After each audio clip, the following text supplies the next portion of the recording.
I'd like to reconvene the open session of the Washington Unified School District Regular Board of Education meeting for October 13th, 2016. Let the record reflect all board members are now present. If I can get Mr. Jose Garcia to lead us in the Pledge of Allegiance.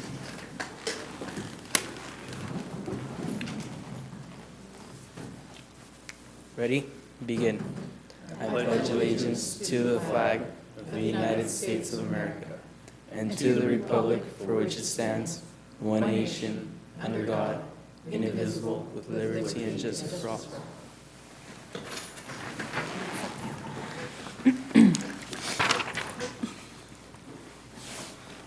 Announcement of action taken in closed session. E1, Government Code Section 54957.6, Conference with Labor Negotiator, WTA, CSEA Management, information was received. Government Code Section 54957, Public Employee Discipline Dismissal Release, information was received. Government Code Section 54957, Public Employee Superintendent, information was received. I need a motion to approve the agenda. So moved. Is there a second? I'll second. All those in favor say aye. Aye. We have student association reports. We have student board member report. We have Christian Cabrera here from Yolo High School. Welcome. Hello, I'm Christian Cabrera, president of Yolo High School, students body and senior class. I'd like to thank the board members for breaking Washington Unified's history for having more than one student representative. We now have 3. I'd also like to thank our superintendent, Luna, and her staff for great support they've given our YOLO family. We truly appreciate it. For YOLO, we just gone through elections. We're working our constitution and our committees. Some upcoming events are our student huddle, the 28th, and our scarecrow competition, the 31st, and our Winterfest. You guys are all invited to come. And that's our last huddle. I took the picture. For River City, they had a band review last Saturday at Franklin. Anthony Marvelli said, marching band, big band, wind ensemble, students from River City High School participated in Franklin's high school band review last Saturday. The students had a wonderful experience and took home the 4 trophies. I'm very proud of these students and how far they've become.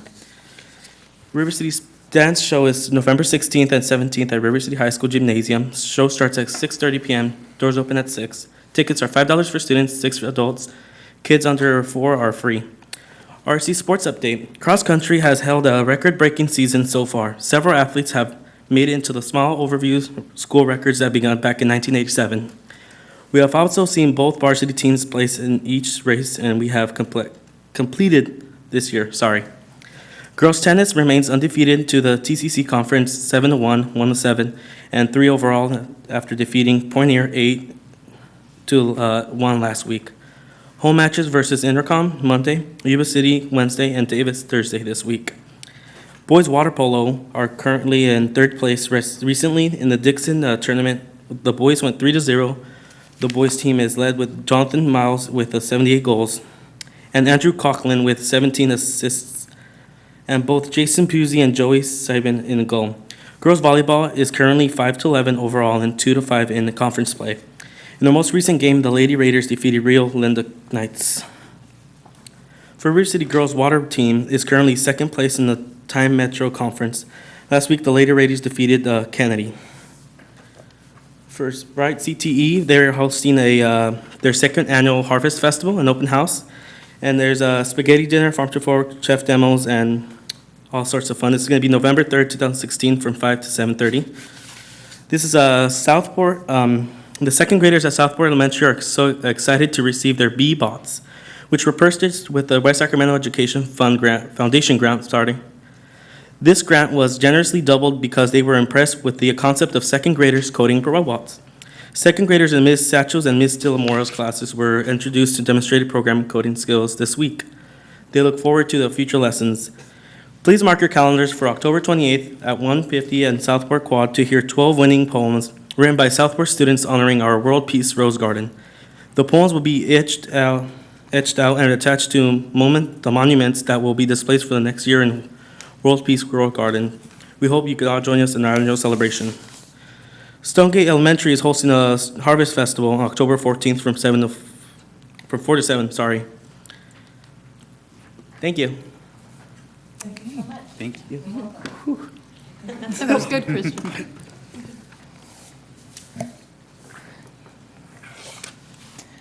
Item J2, WTA report. Dawn Stopper.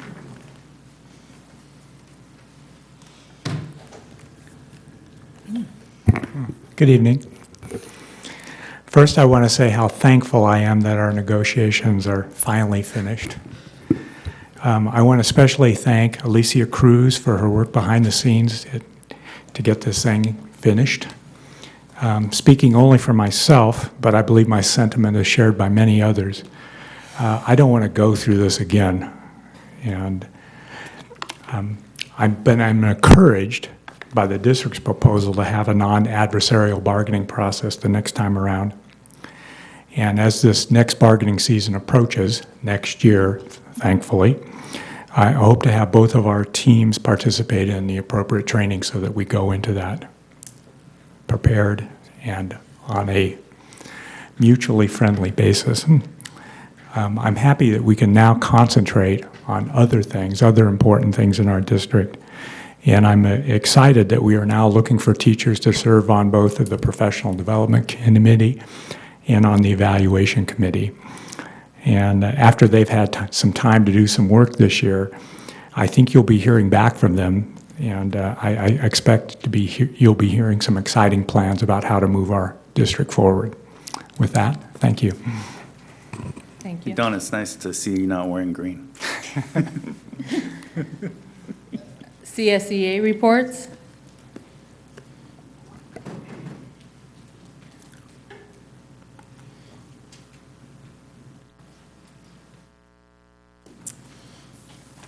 Good evening, Board. President Cruz, Superintendent Linda, Mike, staff, assistant principal staff, or district staff. I would like to first thank the HR department and the Director of Special Ed Services and Transportation Department on coming together for IEP information that is needed for the Transportation Department for their bus driver and bus aides. I was informed today that they think that they have found an agreement or a way that they can correlate that information. I can't say enough on how important that information is for the safety of the students and the protection of the driver for when an incident happens, that driver and bus attendant know what to do for that specific child. If they don't know, they cannot help that student, which also puts the district in a position to where it could be liable for something and there could be adverse reaction from the community to the district. So that protects the district from that. So I thank them for being able to come to an agreement on that. In Transportation Department also, lately, often on the board at the meetings, I've been bringing up a lot of contracting out that the district is doing. I do agree that there are certain areas in jobs performed that is out of the expertise of our classified staff, and certain things need to be contracted out, but I'm just focusing on the unnecessary contracting out. So last board meeting, I brought up the maintenance department, and I brought up some transportation issues, but we still have mechanics driving more than 2 or 3 days a week. So when we're having the mechanics drive all the time, there is a lot of work in the shop that has to be contracted out. Regular maintenance stuff on buses that is simple stuff that a mechanic should be able to do that is being contracted out. So I just wanted to bring that to the board's attention also. And also at the beginning of the school year, at our welcome back breakfast, it was relayed by 2 administrators. The growth and promotional opportunity within the classified unit was relayed. Recently, there was 2 positions that qualified unit members applied for. and for promotional opportunities, and the district ended up hiring outside of the district in the maintenance department. And as a matter of fact, in the 13 years I've been here, I don't think the maintenance department has ever hired within. They have always hired outside, and never, I don't think they've ever, since I've been here, hired in within. So I just wanted to bring that to the board's attention also. Thank you. Good night. Thank you. I have one public comment tonight. Nicole Goodrich.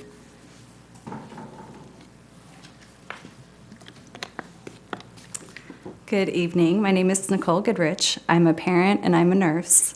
I'm here on the behalf of several concerned parents tonight in regards to the recent ban of hand sanitizers in classrooms.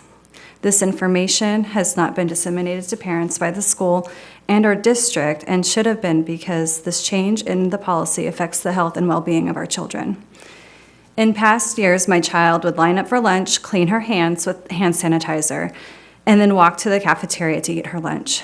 Currently, children are not asked or encouraged or asked to clean their hands prior to eating by teachers. They are not given opportunities to clean their hands after blowing noses or coughing. This change in policy compromises the health of our kids and will result in more sick children and more missed days of school.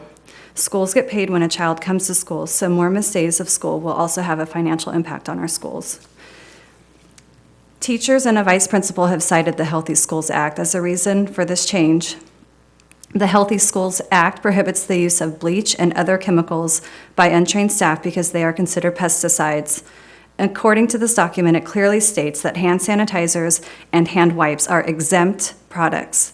Hand sanitizers are regulated by the FDA, not the EPA, and there is not any additional training necessary to use these products. This exemption information is contained within the frequently asked questions about the Health Schools Act on page 7.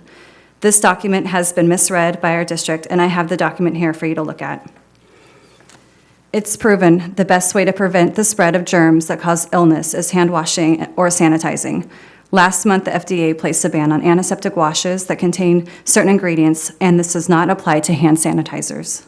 To avoid illness, for example, the flu, the CDC recommends hand washing with soap and water, and when soap and water are not available, the use of an alcohol-based cleaner is suggested. The California Department of Education also recommends hand washing with soap and water or the use of hand sanitizer to keep hands clean. Another agency, California's Department of Public Health, recommends alcohol-based sanitizers for use in schools. In all the research that I have found, state and federal government agencies recommend the use of hand sanitizers. Surfaces are not being cleaned on a daily basis by janitors, and Clorox wipes are not allowed in classrooms anymore. Not only are kids not encouraged to wash or sanitize their hands, all the surfaces they are touching in the classroom are likely contaminated. Clorox wipes and other disinfecting wipes are permitted with special annual training that is available free to teachers through the California Department of Pesticide Regulation. I ask that you revisit this policy and provide a clean environment and promote hand hygiene for our children. This is essential for their well-being. Please promote hand washing in classrooms or allow hand sanitizer again. Please allow teachers to complete free annual training to use disinfecting products in classrooms again. Please follow. Is that it? Your time is up. Are you just about done? I'm just about done. Okay. Please follow state and federal and state recommendations, and please relook at the exemptions of the Healthy Schools Act and where it clearly states hand sanitizer is allowed, and change this district policy. Thank you for your time. Thank you. Ms. Goodrich, if you have any paperwork you'd like us to look at, if you give it to Ashley over there, what the process is, they'll review it and they should get back to you, okay? Thank you. We're to item L, public hearing. I'm going to open the public hearing for sufficiency of instructional materials. Williams Act, Amber Lee, Assistant Superintendent. Yes, thank you. Good evening, President Cruz, Board. We have submitted for the public a copy of Resolution 1617-12 on sufficiency of textbooks for instructional materials. A copy is included in your board packet, and there's a copy for the public if they so desire. I do not have any requests for public comment on the public hearing, so at this time I will close the public hearing. Item M, information discussion item. Item M1, Sunshine, the Washington Unified School District's bargaining proposal to CSEA for the fiscal year 2016-17. Michael Reed, Assistant Superintendent of Human Resources. Yes, this evening, we are sunshining our proposal to CSEA for the fiscal year 2016-17. This is an information item only. No action is required at this time. Per the current 3-year agreement we have between the Washington School District and the California School Employees Association, for this fiscal year 16-17, there will be reopeners in salary, health benefits, and each side may propose 2 additional articles.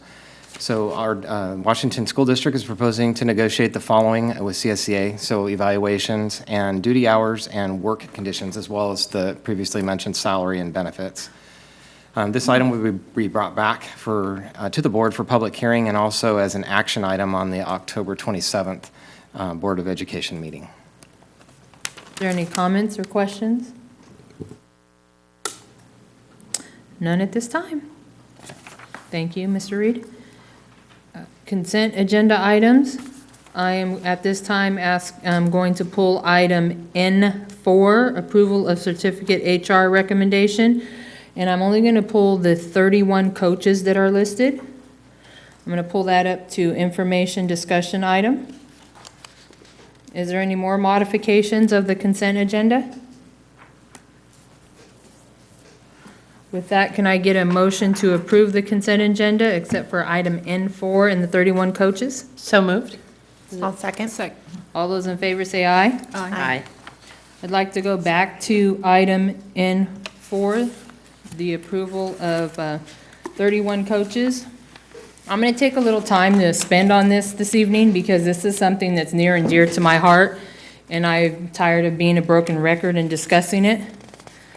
I really encourage the coaches to review the contract that is out there, specifically item 1711, where the coaches should be fair and unprejudiced to players, considering their individual differences, needs, interests, and temperament, aptitudes, and environments. On several occasions, the public has come to me. I've talked to many of our staff. I've talked to many parents. I've talked to many coaches. And it's very, our athletic department needs work. Some of our students just depend on athletic scholarships to get them to college. Some of them are not able to get there, and I'm really I'm getting disappointed on the stats, the way the coaching is being handled, not just the high school, but starting in our elementaries. And I think it's a time to bring it out and we start having conversations because I think our students deserve better. This is just disturbing to me. I don't even know where to start. Parents and coaches and staff do not come out enough and complain to our superintendent, our assistant supes, our principals, because of the R word. And I'm going to say it's retaliation. And not just with our coaching staff, but teachers, the whole district has problem with retaliation. And everybody knows, just about everybody knows, my son plays basketball. And lo and behold, he will not be retaliated on because I'm up here talking about this. But sometimes students are given preferences because of their socioeconomic well-being of their family. If their family can donate more to the program, their child gets to play more, regardless of their skill level. There are kids that have been playing sports in our district since 5 years old. Their parents are out there every day. The kids don't miss practice. They live these sports. And then you have students that are brought in by our coaches from other schools. And our kids that have been hardworking are put second plate. And it needs to stop. As I said, they need to review the contract, that each child should be fair, be treated fair and unprejudiced. And I apologize for pulling all these coaches because we have some really good coaches.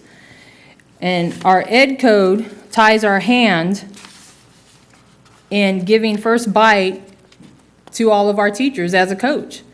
And I will say, not all teachers are coaches, and not all coaches are teachers.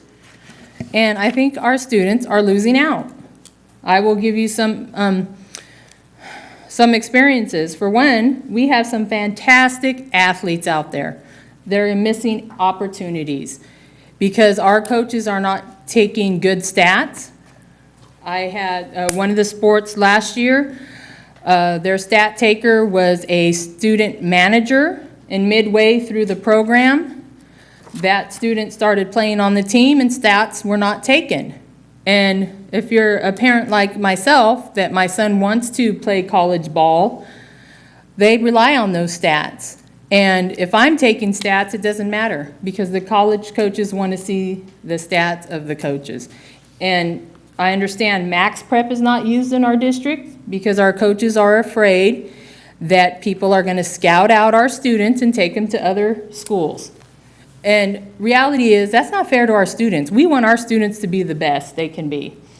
And on top of that, scouting opportunities are pluses also for our coaches, maybe to go to a higher level to college.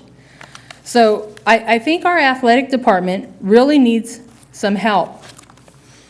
On several years, I have been asking this. When I first got on the board, we were approving coaches after their seasons were over.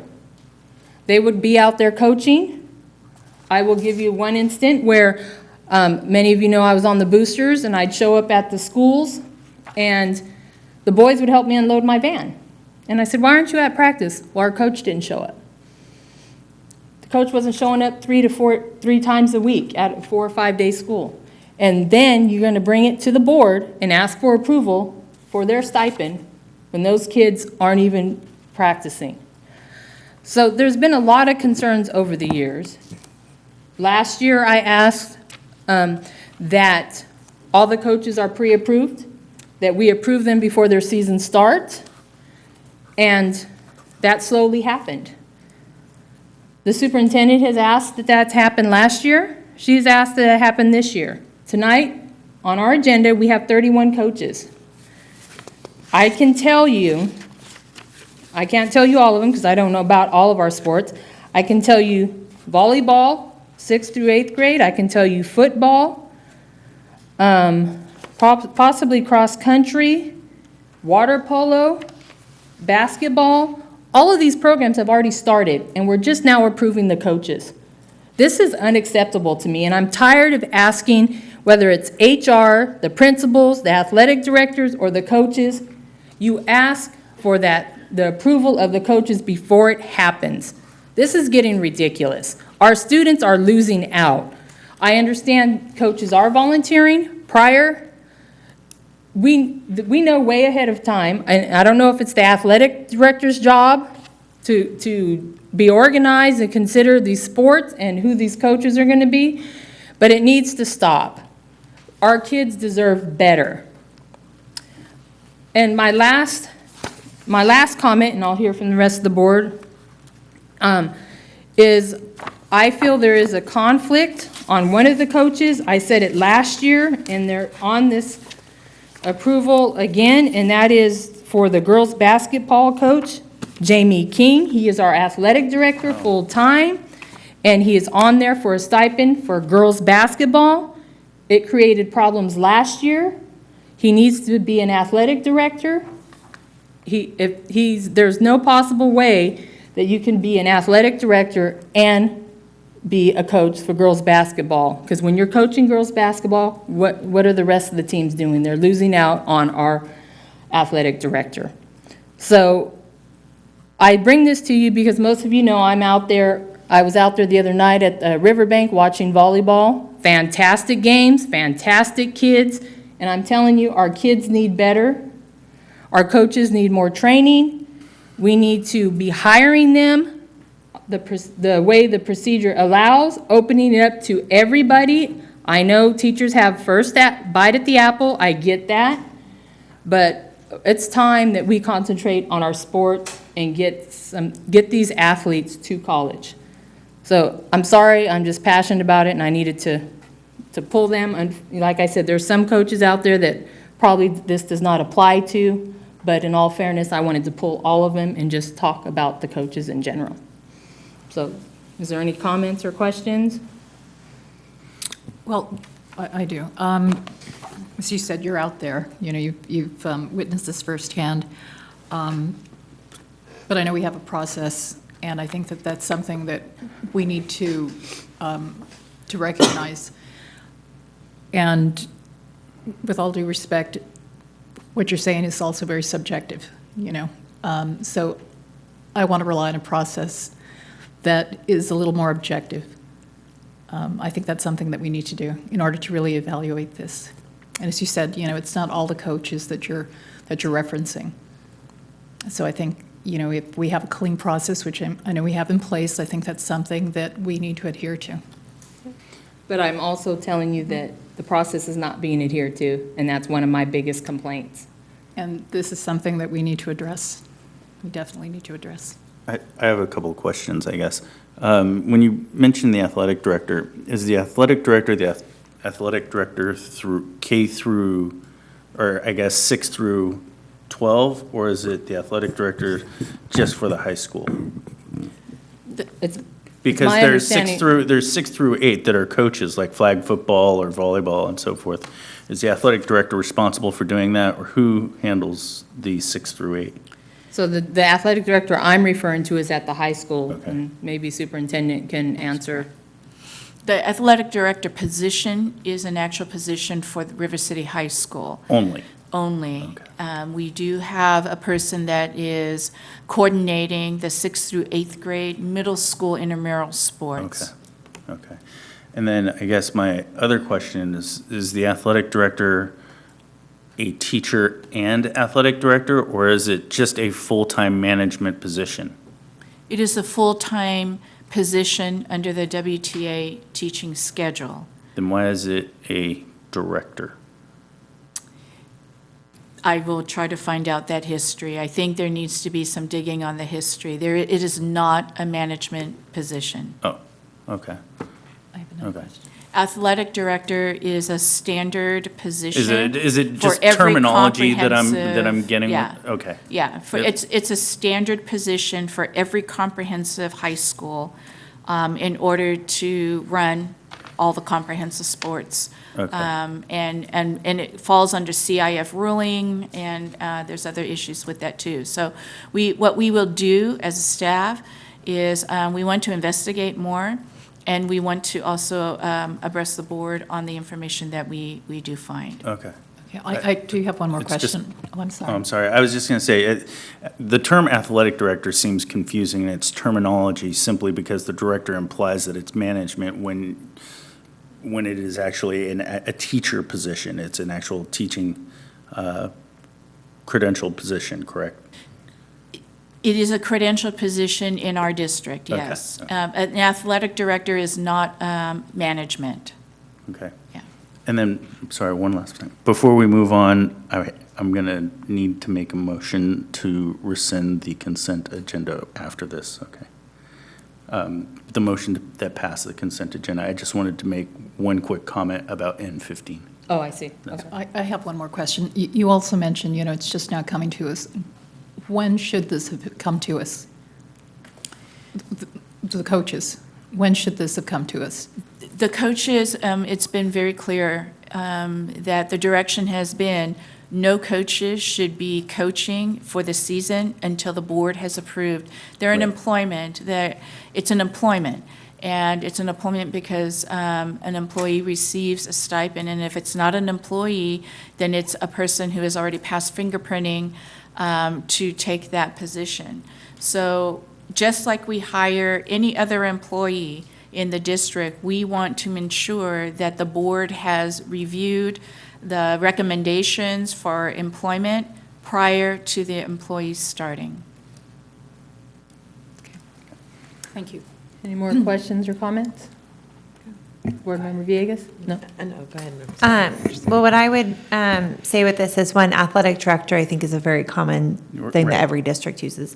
And I'm just thinking back to, as so many people do this sometimes, right? Thinking back to when I was in high school, and I remember our athletic director also coached. So I guess one question would be, is how often does that happen? You know, with this, for not to answer right now, but as a later question is this pretty standard practice or is it not? So my three takeaways from this would be that moving forward in the future, that we streamline the pre-approvals so that they happen before people are in the positions, that we look at the process for evaluation, who's doing that and is it happening, and that we look at the athletic director position just to see if that's pretty standard practice or not, if they're having a coaching position. And I'd just like to say, because we all are here for the kids, that we want to make sure that our kids have the best experience and that their stats are taken, and that if there's opportunity for scouting, that by all means that we get that done. And it sounds like Board Member Cruz brought up an issue, and she would know because she is there, so more than the rest of us, I think. So I hope that gets looked into, but I would not want to hold up this approval of these coaches to hold up any sports. They need their coach, and we need to move forward with that, so I'd like to make a motion. Well, I just have one more comment before your motion. and Okay. that's, on something Sarah had brought up was, first of all, I understand it is hard to find coaches because a lot of them have to coach at 3:30, and many people have jobs, so they're able to do that. But I also, if a person in the athletic director position can juggle being a coach at girls' basketball and being an athletic director, I have no issue with that. The issue I have is it's been problems last year. Problems are occurring this year. And years ago, it was a .2 position or .1. We recognize it's a full-time job, and we made it a full-time position. And if you look at the job description of our athletic director, it lists 13 items.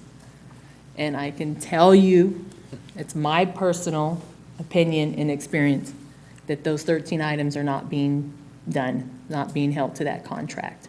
So I think we need to review it. I would like to see a more professional contract instead of just 13 items listed.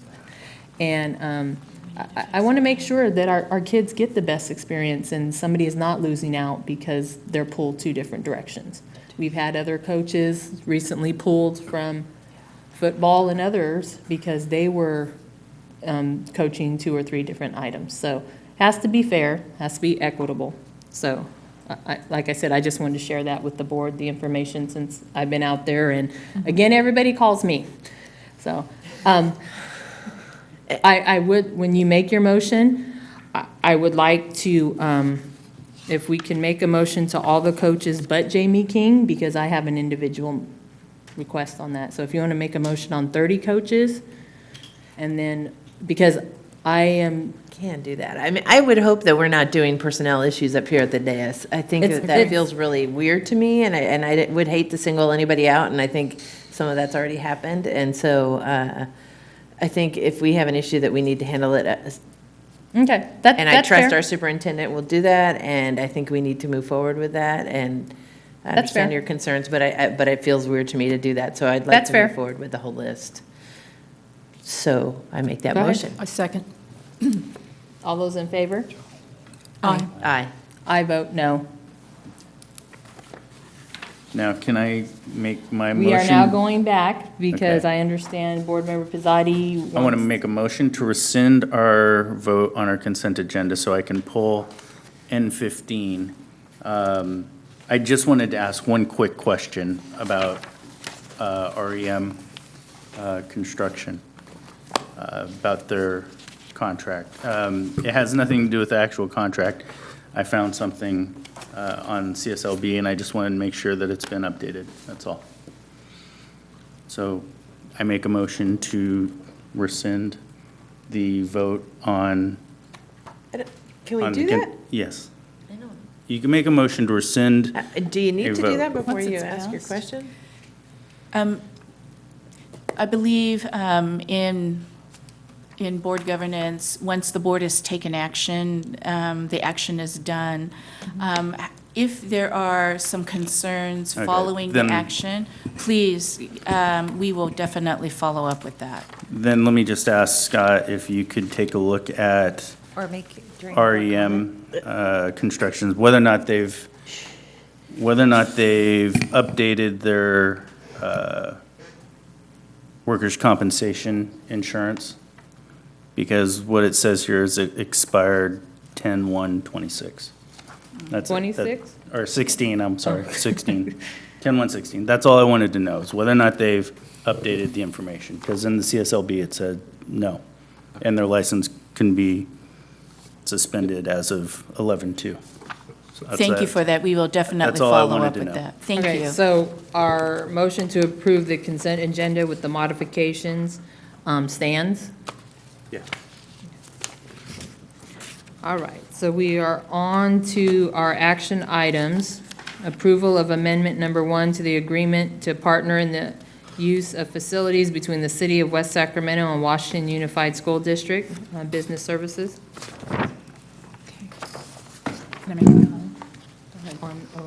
On This is 01, is this the one with 01? Bright Park? Well, we have to hear the presentation first. Okay, all right. Am I missing something? You guys are all looking puzzled. Sorry. My pages got jumbled. Okay. Let me know when you're ready. Hold on just a moment, Scott. We're ready. Ready, Kobe? And more or less. Yeah, go ahead. Okay, Scott, go ahead. Item 01 is an amendment to the partner in use of facilities agreement between the City of West Sacramento and the school district. This was brought to you a couple weeks ago, and you had a presentation from city staff on why they wanted to make this amendment, because they're looking at additional grant opportunities for Bright Park. At that time, the document that they brought forward to you as far as the amendment document itself was one that had been generated with some conversations with the district, but had not vetted and gone through district legal counsel. So our legal counsel actually looked at the document, created the amendment that you have in front of you tonight, which is significantly different than what was brought to you a couple of weeks ago. However, it does meet the provisions that the city is looking for as far as having an extension of time of the cooperative agreement, or excuse me, the partner agreement. But it also has triggers in there where if the district so chose, if they needed any of the properties that are listed under the agreement for school purposes at any point in the future, they could give notice properly to the city and rescind just that piece of property upon a 3-year notice. So this document, again, was in front of you 2 weeks ago. It has been modified. Council's approved it. My understanding is the city is okay with the template for this document, and so that's what's been brought forward to you tonight. Okay, comments and questions? I know Board Member Alcala has a comment. Yes, thank you, Scott. I was the one who raised some concerns with the Bright Park grant proposal. And I did a little research and determined that we didn't have to give up title to the property. That was one of the concerns that I had. And actually, we could have applied for the grant. That being said, our WSD attorneys confirmed my research, and I'm so happy they've rewritten the contract addressing the concerns that I have. And now I'm very supportive of the new amendments that they've made, and I'm looking forward to continuing the next phase of Bright Park. Any more comments or questions? Board Member Villegas? Oh, no. I get a motion to approve the amendment number 1 to the agreement of partner in the use of facilities between the City of West Sac and WUSD. So moved. Second. All those in favor say aye. Aye. Aye. Item 02, approval of resolution number 1617-10 in support of the Kindergarten through Community College Public Education Facilities Bond Act of 2016. Trustee Kobe Pizzotti. Yeah, thank you. I'm really excited to bring this before us today. This is basically Prop 51, and I'm sure many of you know Prop 51 is the $9 billion bond act that is going to help, the aging school facilities get, new roofs, new buildings, take care of dry rot, as well as expand and build new schools. So I'm really encouraging all of us to support this resolution and get on board with many, many other school districts that have already supported this ballot proposition. And with that, I'm just going to read a little bit of our resolution. Before we do Oh, that, do we you need wanna- to approve it, maybe, before you read it? Oh, okay. Because it's not really Sure. a resolution until we Well, approve I was going to read what you're going to be voting on, it. Okay, if you want so- to read it first, that's fine. so, if you want to do it that Are way. you going to read it in its entirety, or you just highlight it? No, I just highlighted some Okay. things. We're okay. Very good, very good, just checking, because what if somebody doesn't want it? Go ahead. Whereas Article 9, Section 5 of the California Constitution finds public education is a state responsibility, and whereas Article 1, Section 28 of the California Constitution states that public schools shall be safe, secure, and peaceful, whereas state school construction and modernization bond funds are matched with funds provided by local communities, and whereas the state California is out of school facility funds and cannot provide the state match for almost $2 billion in projects already filed and under current law. Whereas Washington Unified School District has $189,114,419 facility needs, which may be partially funded by state bonds, and whereas kindergarten through community college Public Education Facility Bonds Act of 2016 provides resources for renovation and upgrades of existing classroom, construction of new classrooms to accommodate growth, and for career and technical education facilities to provide job training to meet the trained workforce needs of California employers. And whereas Prop 98 and the new local control funding formula are intended to improve educational achievement for all students, but do not provide dedicated facilities funding. And whereas quality 21st century school facilities designed for student needs of today and tomorrow enhance academic achievement and further the state's academic goal and economic goals. And whereas the California School Board Association supports the Kindergarten through Community College Public Education Facilities Bond Act of 2016. Now therefore be it resolved that the Washington Unified School District Board of Education supports the Kindergarten through Community College Public Education Facility Bonds Act of 2016. And that is the resolution. I am asking for your support. Thank you so much. Do I have a motion to approve the 16-17-10? So moved. Is there a second? Second. It is a roll call vote. Board Member Pizzotti? Aye. Board Member Alcala? Aye. Board Member Villegas? Aye. Board Member Kirby Gonzalez? I abstain because I can't remember. I abstain. No problem. I vote aye. Aye. Item 03, approval of the tentative agreement between the Washington Teachers Association and Washington Unified School District. Michael Reed? Well, we're very pleased to have reached this moment where we can request your approval of the tentative agreement between the Washington Teachers Association and the Washington Unified School District. I want to echo Don's comments earlier this evening and that we are eager to move forward with our teachers and implement many of the things that we've agreed to improve the working conditions for our teachers and stay focused with our kids. Any comments, questions? I just want to thank our negotiating team, worked many hours. I'd also like to thank the WTA negotiation team. I know it's hard negotiating for long hours and then coming to work the next day. I personally would like to give shout outs to Dawn Stauffer and Linda McMahon for taking lead on a lot of that. And again, I do really thank all involved. I know it's been a long few months, and hopefully our next process will be a lot smoother. Any more questions, comments? I get a motion to approve the AB 12, let me see, the tentative agreement between Washington WTA and us. So moved. Second. All those in favor? Aye. Aye. We are to 04, approval of the AB 1200 disclosure of collective bargaining agreement with the WTA, and that is Scott Landsberg. You better wow, Scott. So I figure I'd just move up here because I have like the next 4 or 5 agenda items Right. and there are presentations in there. So I just decided I'd come and spend some time up here with you guys.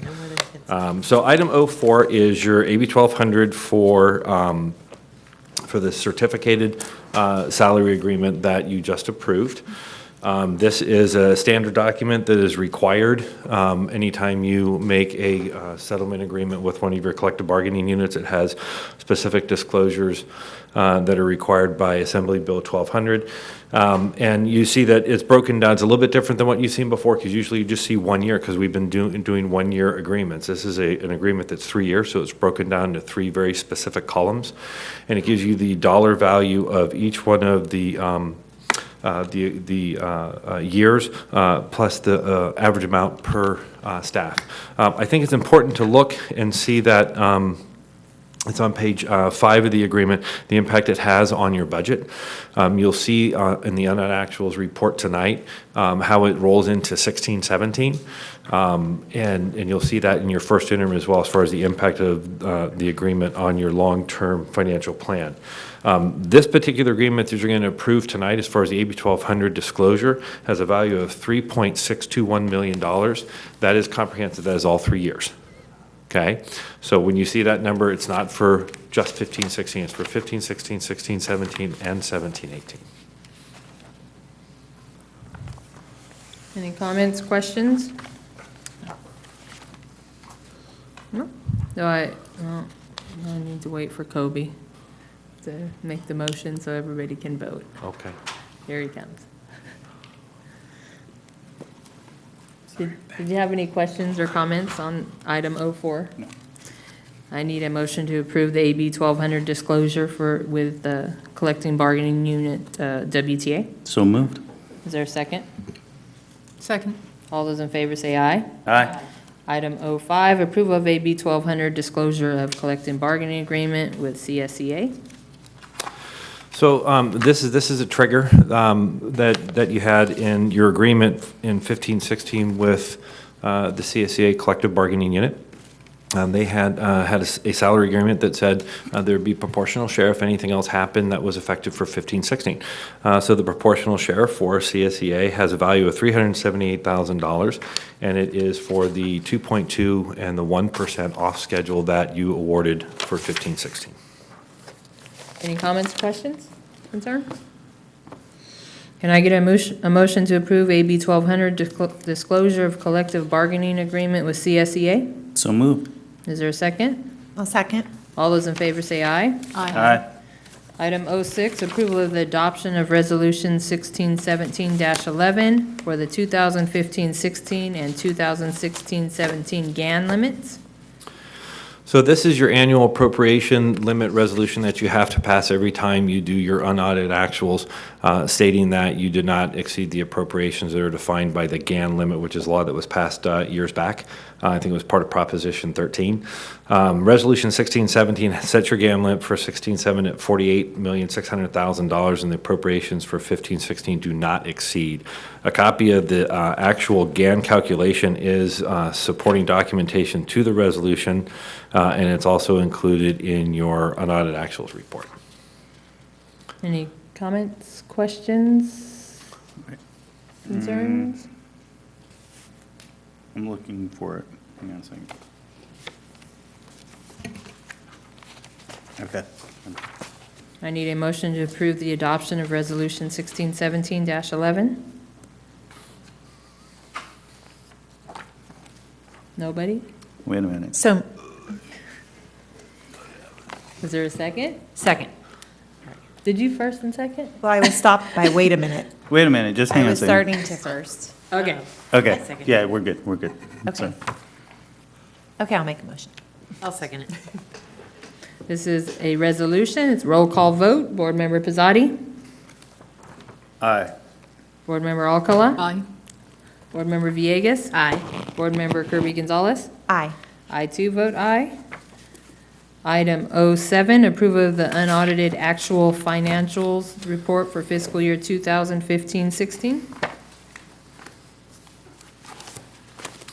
So we finally got our books closed for this year, for last year, 15-16. Quick presentation, got about 10 slides, just going to go over some highlights of what happened in the prior fiscal year and how that is going to get rolled into your financials for the current fiscal year. So just as a really quick reminder, at any given time, your fiscal services team is working in 3 different fiscal years depending on the time of year and the cycle that they're in. So right now, they're working on the unaudited actuals. They'll go into audit. They're going to manage the current year activity, and we're starting to do budget preparations for 17-18 already. So they've got their hands in 3 different years. It's pretty complicated task that they deal with.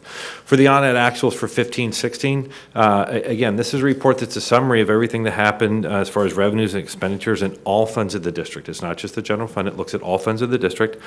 And we use a variance of 1% for our benchmark. I think it's important to realize that our benchmark of 1% now has a value of $702,000. So as the district continues to grow and funds continue to roll into the district, that 1% benchmark that we're holding, it's a significant dollar amount. Your your unrestricted general fund, when we look and we do this analysis at the end of the year, we're looking at estimated actuals to unaudited actuals to see where our variance was.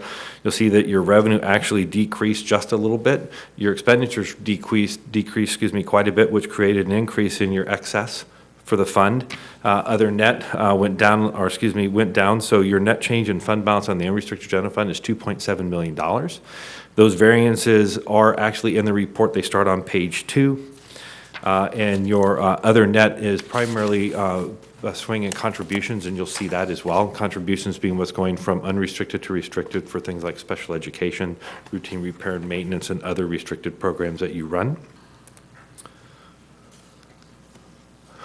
Speaking of contributions, here are your contributions. Again, the variance to contribution between estimated actuals and unaudited actuals. It's $321,000 because you had some positives and you had some negatives. Special education came in costing a little bit less than what we expected it to back in June, and so did the routine restricted maintenance account. A note on the routine restricted maintenance account, it'll always fluctuate. It's never going to be exactly what we thought it was going to be because it's done as a percentage of total expenditures. So as we wrap up the year and we finally find out what those expenditures are, then we're actually able to say, here's our 3% contribution to routine repair and maintenance. That number will always change. If you ever see that number being exactly the same as it was in June, something's wrong. That's when we call you out. Something's wrong. That number's always going to change because we'll never know that number exactly until we're done. And then we always show you home to school transportation, special ed transportation. When the local control funding formula came along, transportation funding didn't go away, but it got blended into the formula. It's no longer a restricted program. Yeah. But we keep track of it just because it's such a program that has these unique expenses. And so we always show your contribution to that program, your variance again, between estimated actuals and unaudited actuals for both home to school and special ed, $100,000. Restricted general fund, same type of performance that you would expect from the restricted general fund. The fund balance increased. Pretty simple explanation.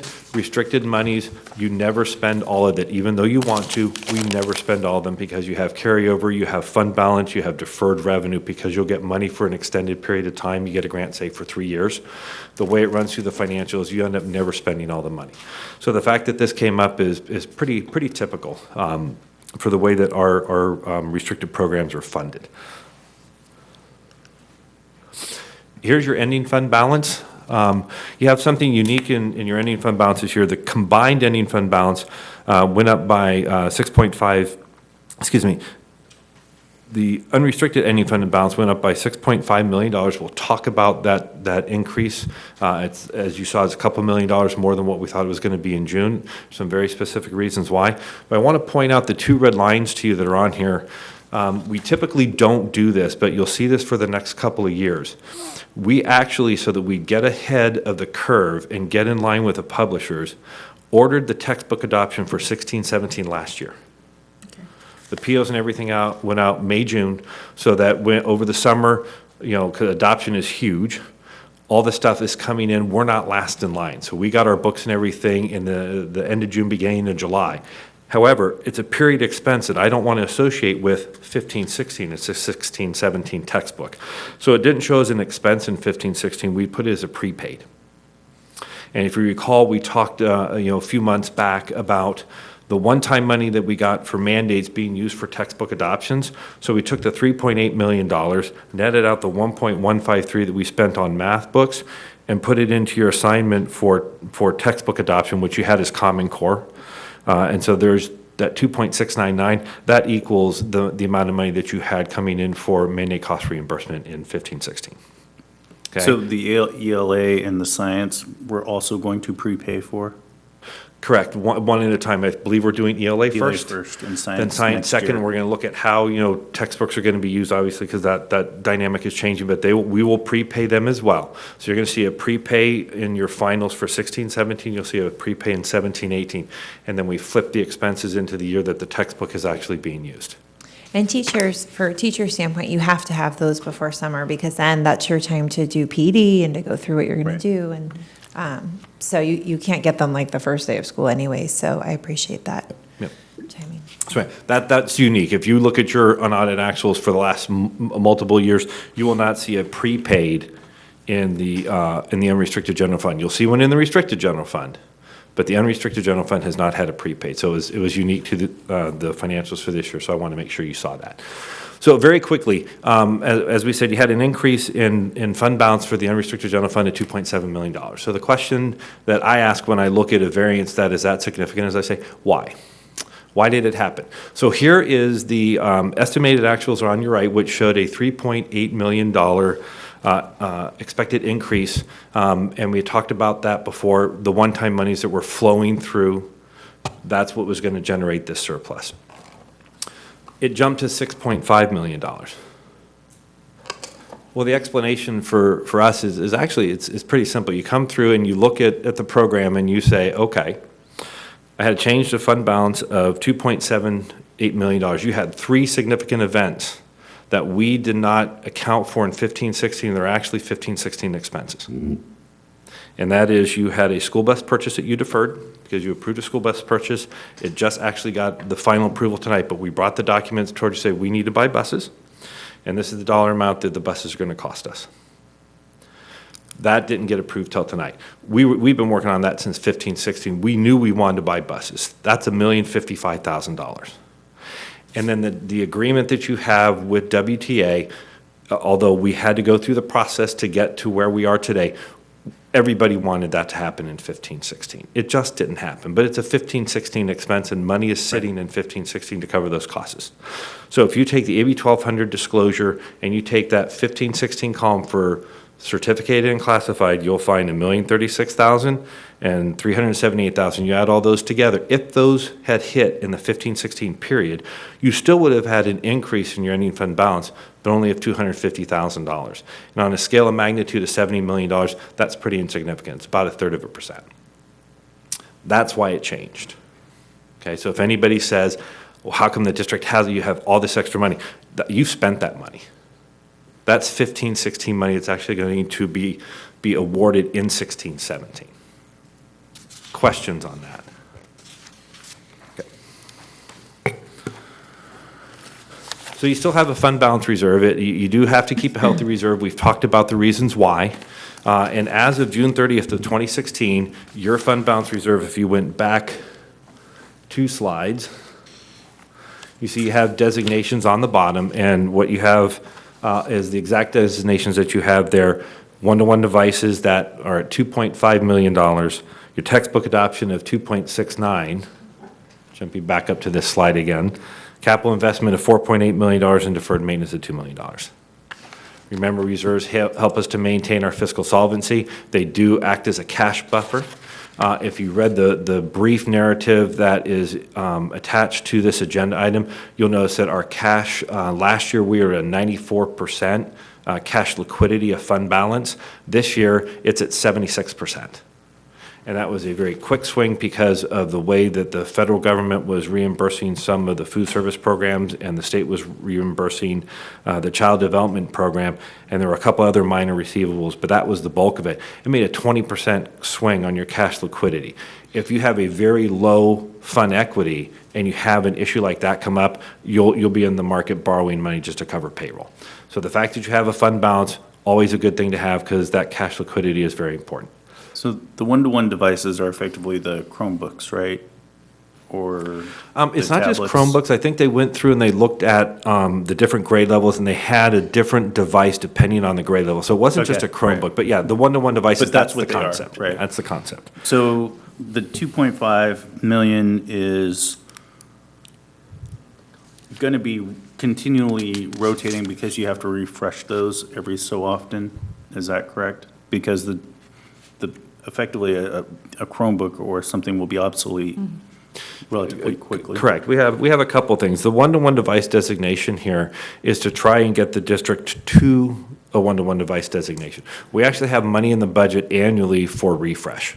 Okay. So this is not a refresh budget. This is just trying to get us there. Then, as we make progress towards that, we'll have to monitor what the refresh cycle is and what we think the refresh cost is, and then start building that into your budget, because that should be an ongoing cost that is above Right. your ending fund balance line.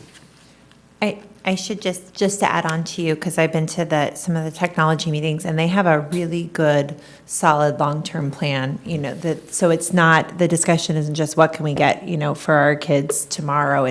They have a whole process for knowing how they're going to refresh and having, different systems and ways to do that. So they've just been really thoughtful. So just to give them a shout out in that, the tech Yeah. department's done a good I job. think my question was getting to the area of, once we get to the one-to-one, what is it going to cost for the constant updating or refresh, as you say, of the new items? I don't have that answer. Okay. We can bring that back to you as part of the technology plan, because the technology plan, I think she's on a 3-year plan, and I'm not sure where we are in that Right. 3-year plan. But we'll continue to develop that. Right now, the refresh budget for computers is $600,000 a year. And I expect that number will have to increase. But we currently budget $600,000 a year for refresh. Okay. Any other questions on that? So very quickly, in conclusion here, the unrestricted general fund was an increase, and it was a result of a slight decrease in revenue. Your revenue actually went down. A decrease in your expenditures and a decrease in contributions created an increase in the unrestricted general fund. On the restricted side, it's a result of, like I said, deferred revenue, carryover of unspent funds. We still have a little bit of QIA money left. 15, 16, it rolled into 16, 17. I think this was the last year. We had this year and next year they did a plan. And then you have routine repair and maintenance, and part of that restricted balance is the educator effectiveness grant, because that was going to be run over 2 years to help do professional development. It's part of the funding source for the PD plan.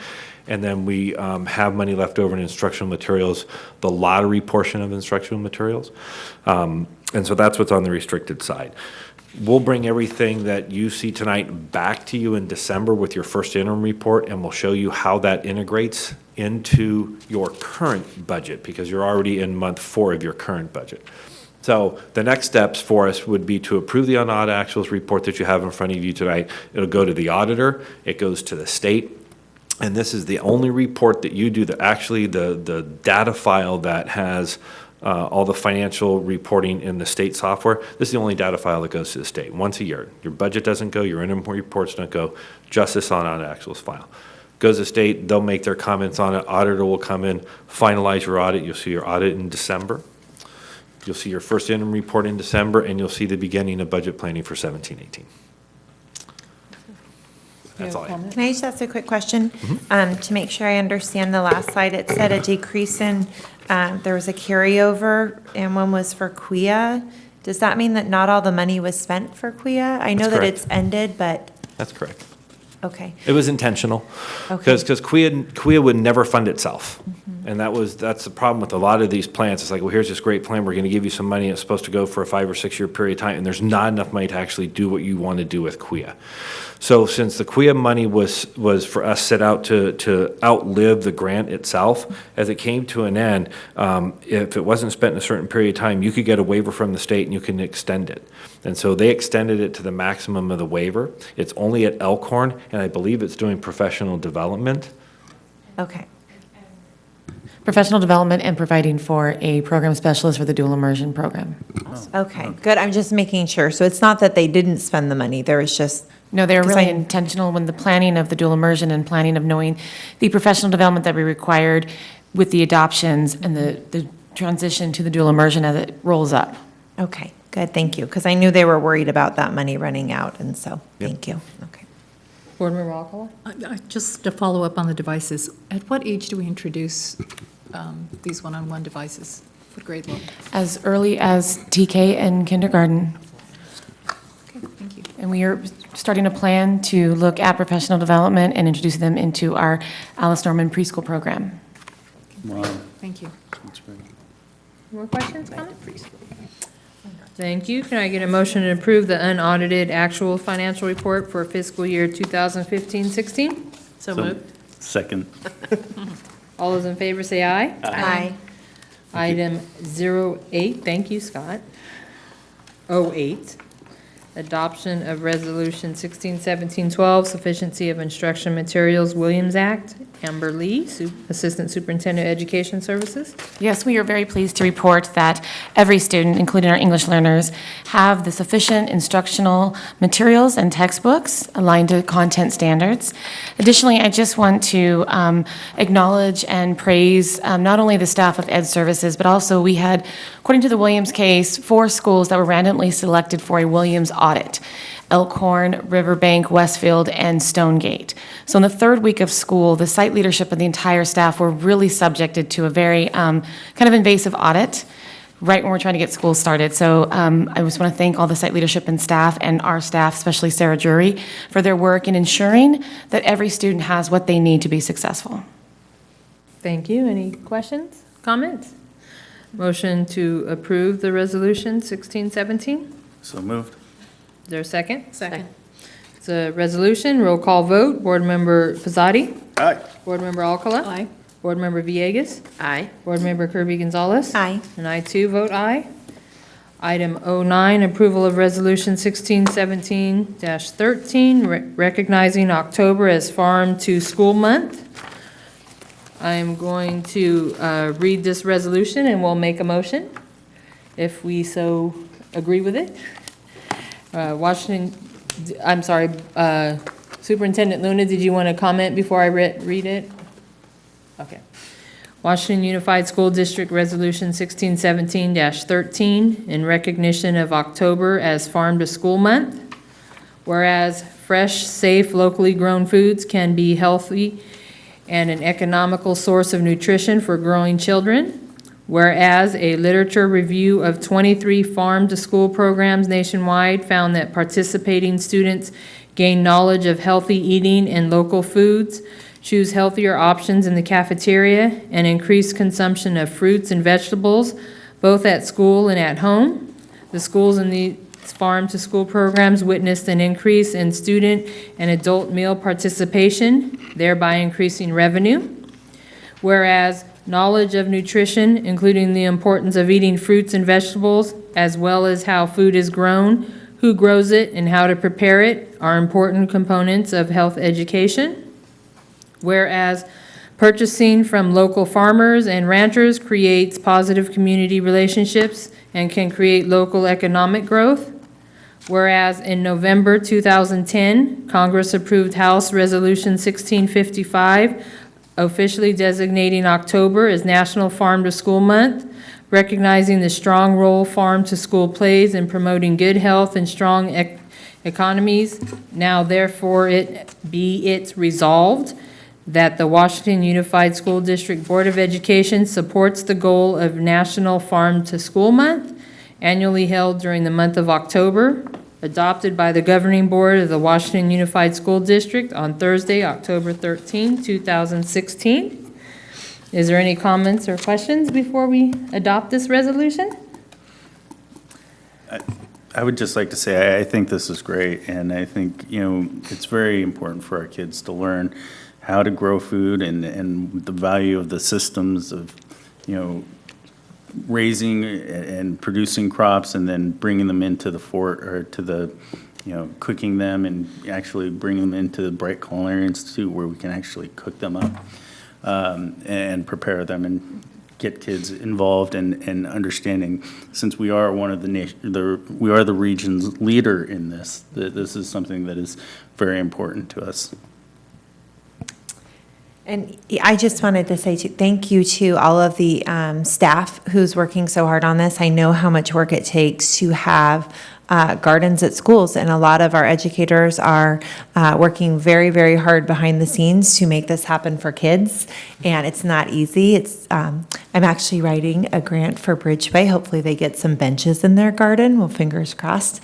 But they have a lot on their plate doing all of this and asking community members for donations and everything else that they do in their own time. So thank you to them, and then to our community partners who have come in and helped us as well. Board Member Alcoa? Yes, I think it's a great resolution, and I'm really happy that there's a little caveat there where they mention, the people who help grow our foods and, of course, pick them, because being a very strong supporter of the United Farm Workers, I think it's really important for our children to realize that there are people out there, who put the food on our plates, and that we need to respect them, and I just think that's a great mention in there. Board Member Villegas? I just have a comment. The other day I was at the West Sacramento Chambers luncheon, getting an update on Yolo County, and they brought up Sarah, who is one of our local urban farmers, that West Sacramento has its own CSA program. So you can buy fruits delivered to your fruits and vegetables and flowers to your doorstep. So I thought that was a really cool idea. Locally grown, locally processed, everything right here in West Sacramento. It's a partnership with YOLO Brew, and I didn't know that, but Sarah's been such an instrumental part of our work in the Farm to Fork stuff. So I just wanted to give a shout out to her, and thank you for doing this. Nice. With that, do I have a motion to approve the resolution 1617-13? So moved. Is there a second? Second. It's a resolution, roll call vote. Board Member Pizzati? Aye. Board Member Alcala? Aye. Board Member Villegas? Aye. Board Member Kirby Gonzalez? Aye. And I too vote aye. Item O10, approval of 1617, resolution 1617-14, recognizing October 10 through 14, 2016 as California Week of the School Administrator. Linda Luna, Superintendent. Thank you, President Cruz. Education Code 44015.1 represents that the state of California declares the second week in October as the week of the school administrator each year. And as we know, just like the classroom teacher is really the most critical person to the learning and the just growth overall of our children, the second most important person right there in partnership with them is the administration, to support our teachers, to support our staff, and just to be the cheerleader of everybody on that campus. So we want to take a moment to honor our site administration. What we would like to do is send this out on our constant contact tomorrow, announcing this to our community so that parents and staff have a chance, and even students have a chance to just say some appreciation to our administration. So with the board's approval, we would like to honor administration for this week, as the state of California has indicated. Thank you. Thank you. Any comments or questions? I have a comment. I love this because I see my principal Ramos doing a lot of work and sometimes stressed, and I just walk in the office, I walk out. I think this is well needed. Out of my student huddles, we do appreciate a teacher and an administrator of the week, so that's still in process, but I would love to see this. Thank you. Thank you. Thank you. Yeah, I just wanted to say thank you to all the principals. They had a fairly rough year this year, as did many of us, and they did an admirable job, as well as all of our assistant superintendents and directors. I just really can't thank you enough for how wonderful of a job you've done I've only been on the board for a year, but I think you guys have done admirably. Thank you. Any more comments, questions? I'd just like to echo the statements, thanking all of the principals. It's always wonderful to step onto a campus and see their faces right away out and about, that they're with kids, that they're with staff. And thank you to the leaders in this room, too, to our administrators who are here, our assistant superintendents and our superintendent for leading the way as well. Board Member Alcala?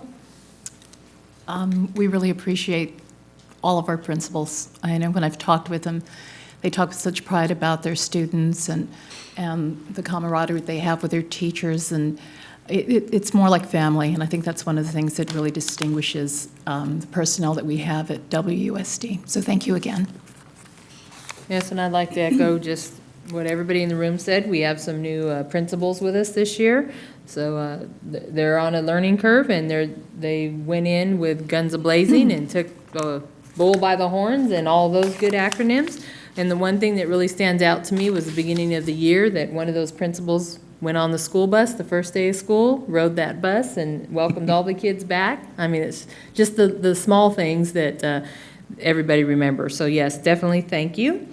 And I need a motion to approve the resolution 16-17-14. So moved. Second.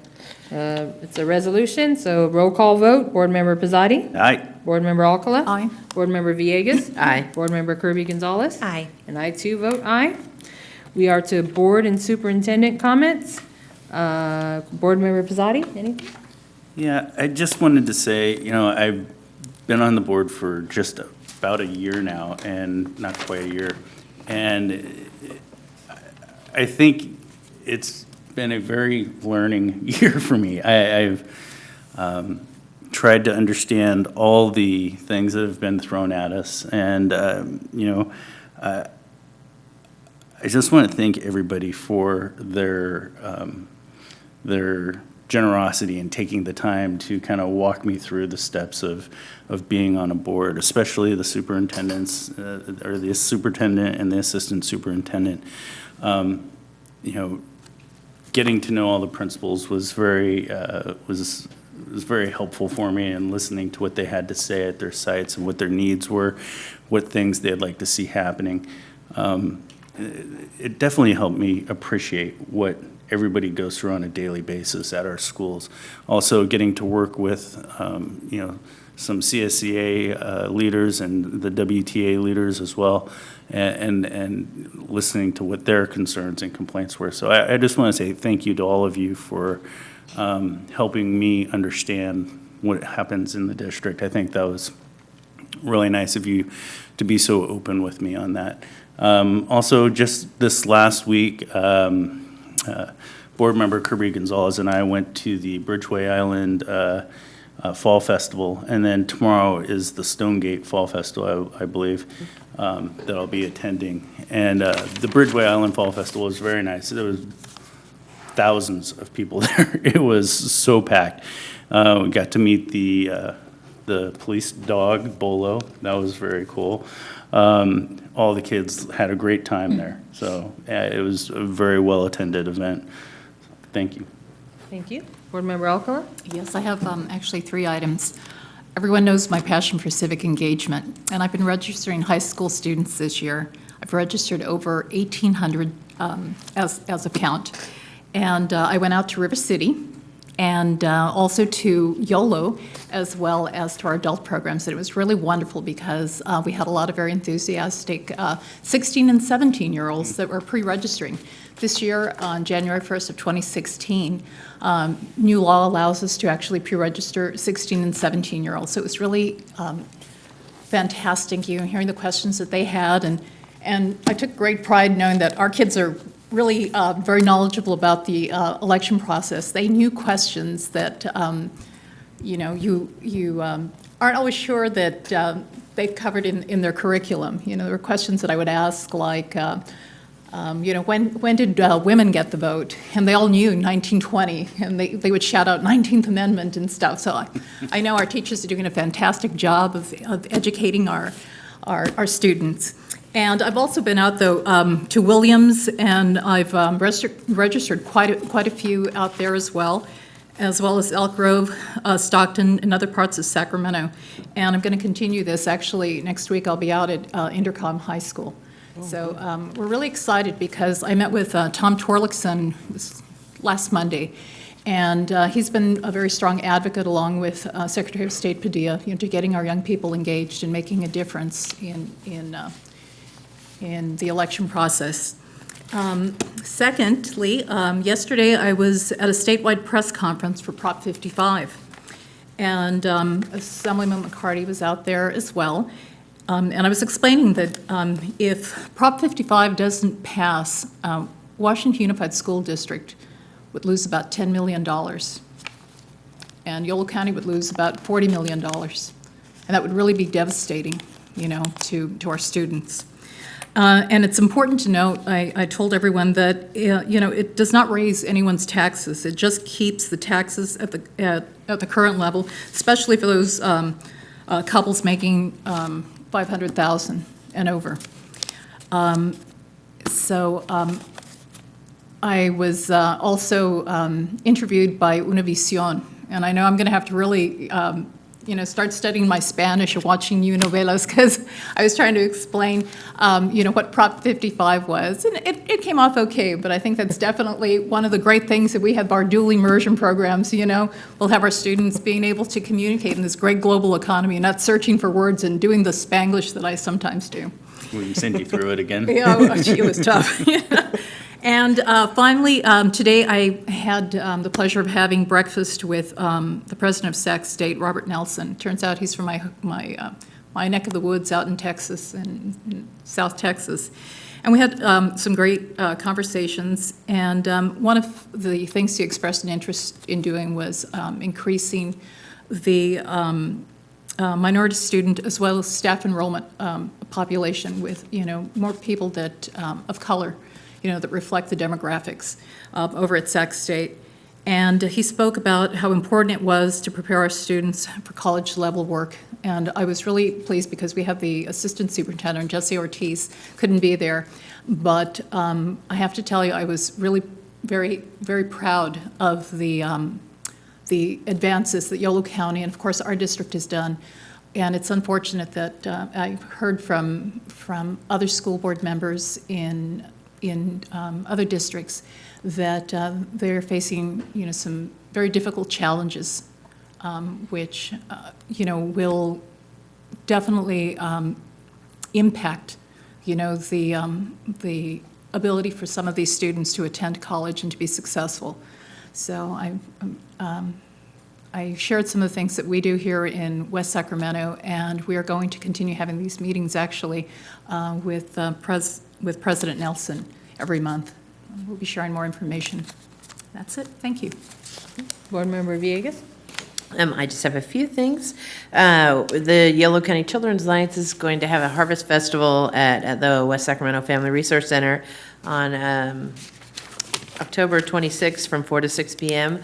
The big thing that's going to be there this time is Vision Service Plan, VSP. We'll be doing free vision screening, which is super hard to get for folks on Medi-Cal. So if you know of people, there's 60 slots. They have to be pre-registered.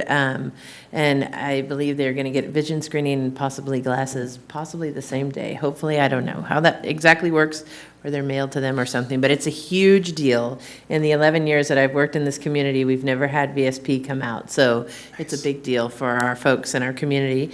The other one is our Community Giveaway Day will be November 19th at Westfield, and we're expecting to serve over 500 families this year with Thanksgiving dinner, blankets, coats for the kids, and toys and household items. So that will be going on the 19th, and thanks to our school for hosting that and hosting this site.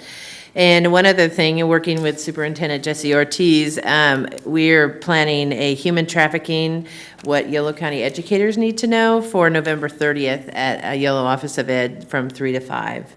And hopefully we can send some teachers and educators, and all board members, of course, are invited. Thank you. Thank you. Board Member Kirby Gonzalez? I wanted to just speak to how we're feeling right now with our negotiations, and it just feels really good to have wrapped this up, and I'm so glad that we were able to approve tonight, and thankful to all of the folks who are now helping to work on rebuilding those relationships, and I've been getting invited back into classrooms, and it just feels good. You know, I'm walking by a school, and I have somebody who spoke passionately at a board meeting come up and just say, "Can I give you a hug?" And you know, I think that we're going to need to all be doing that. I know we all are, and so it just feels good to now be working on Giving hugs. Good. We're all giving hugs. If you see us, ask for a hug. But it feels good to be working on the relationships and focusing on our kids and where we can go from here. So very excited about where we're going. And I wanted to, curriculum council meetings at the end of the month, so I'm looking forward to going to that. I did attend Sacramento. Is that Wednesday, the 26th? I think so, yeah, Wednesday. I won't be there. Okay. I'll fill you in. Thank you. I'll take good notes. I did attend the Sacramento County Office of Education State and Federal Accountability Update. We had a Washington Unified staff member there as well. And it was important as we talk about how we're going to be evaluating our school districts. And there's still a little bit of the planning phase that's going on right now as we look at this. But there's really a focus on continuing improvement for students, for teachers, for all staff. And it's a breath of fresh air compared to where we've been with some things. They talked a lot about that the data that we have, we're looking at how we can assist and support, not punish. And in the past, if a school was struggling, they would talk about getting a new principal, getting rid of all the teachers there, closing the school down. And none of that was helpful, and none of the research has shown that that worked. It, in fact, did the opposite. It did a lot of damage. And so I feel very good about where we are and how we're looking at schools differently and how we can support as well. I do worry about how the data will be viewed by the community and how they might see that, because it is going to be color-coded in some things. And so why we know that we're looking at schools and how we can support them, we'll have to do a lot of work with the community too, with what that looks like so that they can understand. State indicators, of course, are important, but they stressed a lot about what we do in the district day to day, as we know, is really the most important thing. What is happening with kids day to day needs to be our focus. They also talked about how California has about $70 billion budget. The feds give us about $7 billion. And we talked about who makes the rules with what we're doing in our school districts. And really, California is kind of paving the way in a lot of ways. And we don't want to have our hands tied by some of the things that are going on with the federal government, because we're really a step ahead in a lot of ways in terms of what we're doing. So I appreciated that workshop, and more to come as we talk about how this looks and how it looks to the public as well as we view our schools. Of course, the fall festivals are all happening all over. We're all very busy. This is the time of the year where it's very exciting to be the daughter or the son of a school board member, because they get a whole lot of fall festivals. So thank you to all of the PTOs and the principals and teachers and everybody else who are making these happen, because they are fun. It's great to see the community out there. It's great to see the police, the fire, all of our community agencies out there as well. And then I wanted to speak to, I appreciated the parent who came as we think about flu season coming up, and maybe can reevaluate what our district policy is, making sure it meshes with the law and our regulations so that we can keep kids healthy while also following the law and what we need to do. And while I appreciate the conversation of where we are with technology, it's incredibly exciting.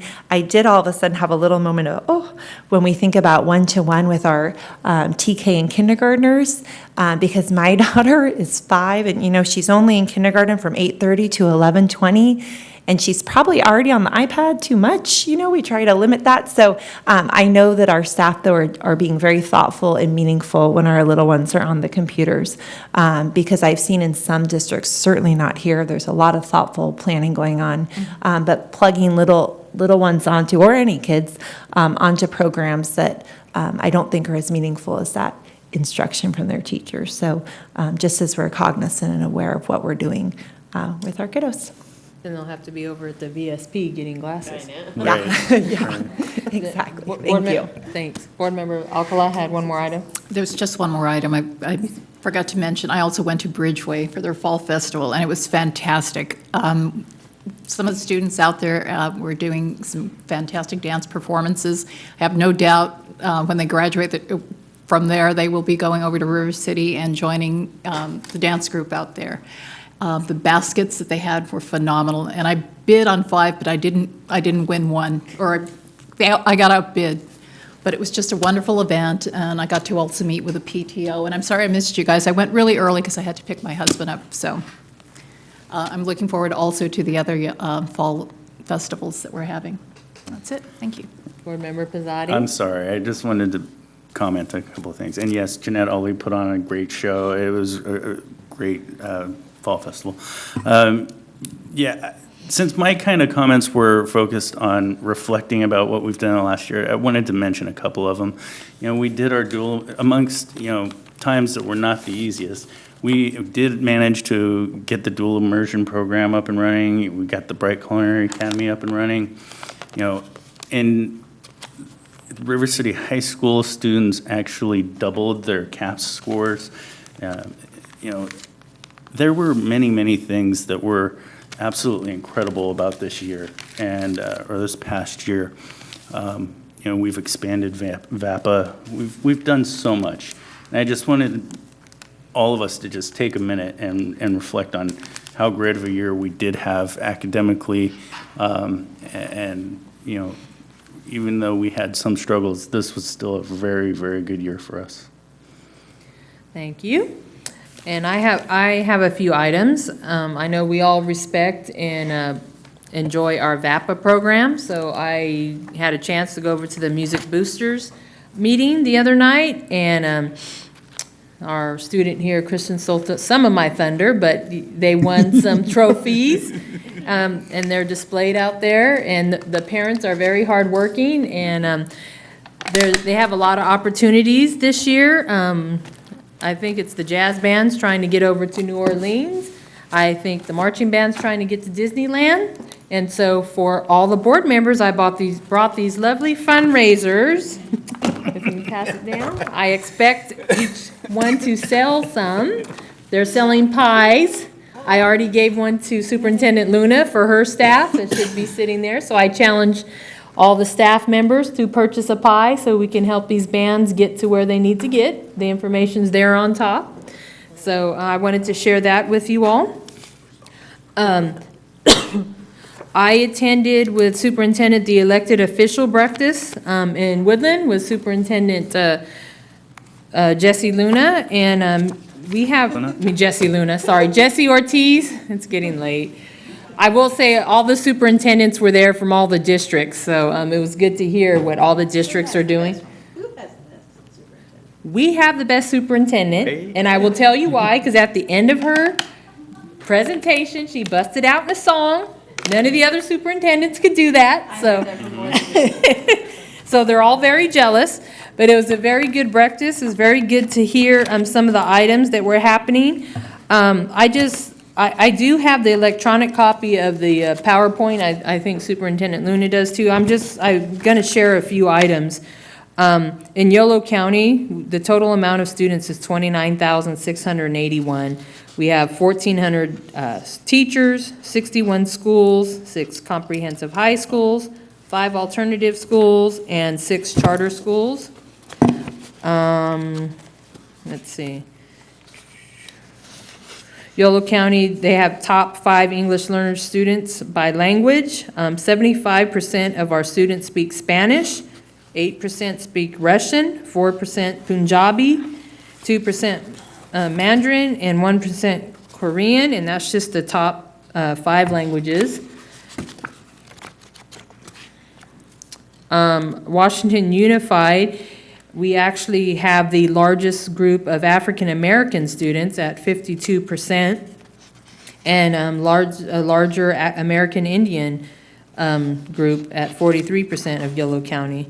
And we also have the larger group of foster youth, which Superintendent Luna pointed out, and I apologize, I forget the number that we started with, but it's up to 100, was it 39 we started with, and it's now 40? It's now up to 113 foster youth, so that's a big jump of foster youth in our county. Our school district, sorry. Yeah, and also, on a positive note, we have 96.9% attendance rate in Washington Unified, so that was good to hear. She also told them this is what you're going to expect from her next year: the increased student progress and achievement, increased program opportunities for college and career readiness, increased communication with student and parents, stronger community partnerships, internships, externships, literacy service. She also shared with everybody in the room how they can get a hold of us, how they can see what we're doing by texting WUSD K-12 to 22828 and visiting our website. So she shared that. So it was a lot of great information to hear from all the superintendents and all the good things that are happening in Yolo County. So that was a good event. I did go out to, I thought I was going to a festival at Riverbank, and there was no festival. I forgot. It was actually volleyball. So because there's so many festivals going on, I said, where's the festival? So it was good to go out and see volleyball. And I will tell you, a few years ago when we attended there, I got a artist to paint on the wall the two otters at Riverbank. So if you go to that gym, it was good to see that they painted all around it, but it was still there. So that was good to see. Kobe and I, unless, I know I missed a meeting, I apologize, but didn't we attend homecoming since the last meeting? Well, homecoming game, yeah. Homecoming game, it was freezing out there. Yeah. The floats were fabulous. It was a good time. I have talked to Superintendent Luna, and I hope that we can bring this on a future agenda item, but our students at River City, our sophomores and juniors, are going to be taking the PSATs. Right. And a big concern of mine in talking to neighboring high schools are, we charge $15 to each student to take the PSATs. And my concern is how many students don't take the PSATs because they can't afford that $15. So I talked to Superintendent Luna, that's neighboring schools, their district pays for it. And I think, you know, if we want the best for our students and the opportunities, I think we should look at that cost ratio and see if we can't pay for that and get as many students in there as possible taking the PSATs. Because many of our students do not realize, as an 11th grader, as a junior, you have to take those PSATs or you're going to lose out on some financial aid money. You have to. So I'd like to have conversations about that, and hopefully next year we'll have a lot more students taking the PSATs. And along with that, something I'd like to look at is the cost of PE clothes and the ROTC uniforms. Again, it goes to, we require our kids to do, you know, it's required to do PE, but some of those families can't afford to pay for those PE clothes or the locks. And along with that, some of those that are in the PE paying for those uniforms, they want to be in the ROTC. They have to pay for the ROTC uniforms. So, you know, there's some costs that I'd like to look at, grants, like to look at opportunities there.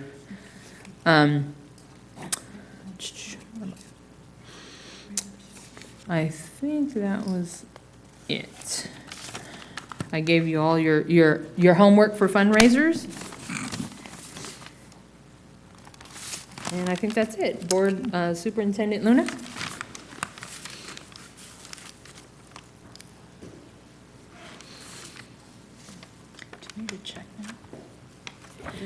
Good evening, President Cruz, Board of Trustees, and the audience. Thank you so much for this opportunity. I just have a very brief update here tonight. I always say that, but I always go over 10 minutes. So this evening, I'd like to start by welcoming a new student board member, Christian here. And interestingly enough, I was actually in his class a few weeks ago. And I was invited to come and visit and review student essays from the English class. And it's Patty Nguyen who teaches this particular class. And so she invited me to come and see the project, come and see the whole process that the students walk through to get to a final essay. So one of the things that I was looking at is students really went through the writing process. And I'm really glad to see that, because it's easy to say, okay, we're going to write an essay, and then all of a sudden students start writing without thinking through a thought process on what to write about and gather their thoughts together. The end product, so they do go through a process, but the end product is that every student had a well-written essay, and she teaches MLA. I don't know MLA, I know APA, but she's teaching MLA. And the kids really, you teach it to them and you guide them along the way, and they're going to do it. And these essays were just exemplary. So they went through a writing process, but in this particular project, all the students took a career assessment of themselves. What are their interests? What's their passion? And every high school kid can do this in the Career Center. But in this particular class, every student deliberately took this assessment to see what their strengths are. And I just want to introduce to you a future social worker for WUSD, because this young lady here went through that assessment and determined that her strengths are for helping people. She shared her story with me. That was actually her essay that I showed before. But she told me that she wants to be a social worker because a social worker has helped her to be where she is. She's a transfer from out of WUSD, now lives in our attendance area, and she says she loves it here. Her essay was exemplary. So I just, want to say that every high school student should go through this career assessment so that they know what they really are passionate about. Just a couple more pictures. We have, they actually went through in the assessment what their salaries would be. So interestingly, the students didn't all choose high-paying salaries, which really meant that the assessment really worked because it was about what they were interested in. So this particular student is looking at being an attorney, and she's already identified about the Juris Doctorate that she's going to have to achieve. And she actually has her starting salary there at $113,000. That's my salary, that's my project. Oh, I'm so sorry, Christian. I didn't want to give out any names or anything. I didn't want to highlight that. Thank you, Christian. There you go. I was like, ooh. I'm so sorry. It's fine. That's perfect even. That's even more perfect. So there you are. Here's our future legal counsel for WUSD right there. Soon. 113,000 starting is a little bit high, though, just saying. Just add politician, though. You can do Yeah, that. There you go. Politicians, you're good. Yeah. There you go. There are some others I wanted to show you. A student actually, look, they chose to look at being a clerk and look at the salary range. Mm-hmm. And then you have a person who loves video games and a video game programmer. I know the person who creates the basketball video game every year. And his average salary is actually higher than that. But I'm going to tell you that video game programming is that new kind of a career that our kids would absolutely love. We have dancers, and look at that. We have a future counselor and outreach consultant for WUSD. One of the students there is looking at the path of substance abuse counselor. So moving on to River City High School, unfortunately, I was out of town for homecoming, and So did my little communications to Coach Baker, go Coach Baker, go Raiders, and I heard it was awesome. I get text messages every Friday throughout the night. Oh, here we are, first quarter. And here's who's winning at halftime. But I heard that homecoming was awesome, and thank you, trustees Pizzotti and Cruz, for attending, because it's always good to see all of us out there, and the kids really had a great time. I also want to give a shout out to 2 teachers over at Westfield School. We were able to be there to celebrate that Sarah Barnes and Dana Gould were chosen from Walmart to be appreciated from Teacher Awards. They received $500 to share between the grade level for teacher supplies in their classroom. And they didn't know about it, so Walmart came out. The kids were doing an assembly. It was more for physical education activities. And then here are our Walmart representatives. And then we had the Fox 40 news anchor. His name is escaping me right now, Yorgos. Okay, so he's the news anchor. But here's the thing is that not only did Fox 40 do this and put it out there in the news, he spoke to the kids. Right. Because they were 4th and 5th graders, and he talked to them like a career day about what is it like to be a news reporter. And they got to ask him questions, and they were very good questions, not just about salary, about what you really do. He talked about his life getting up at 3:30 in the morning to be on the news, and his makeup, and all that good stuff. So the kids had a great time. So congratulations to Sarah and Dana. Also want to say congratulations to Vanessa Rader over at Westfield also. I don't know, Westfield is just blowing this district up here. So we have a teacher here that was chosen from Rayleigh's Taste and Teach program. Each month they give an award to a teacher, and it's a $100 gift card, and it has lesson plans, and how appropriate that it's Farm to School Month, and this is the tie-in to it. And what I love is the student right there. They made homemade spaghetti sauce with the tomatoes, so the kids got to go through the process. And there he is trying out his own cooking. So congratulations to Vanessa.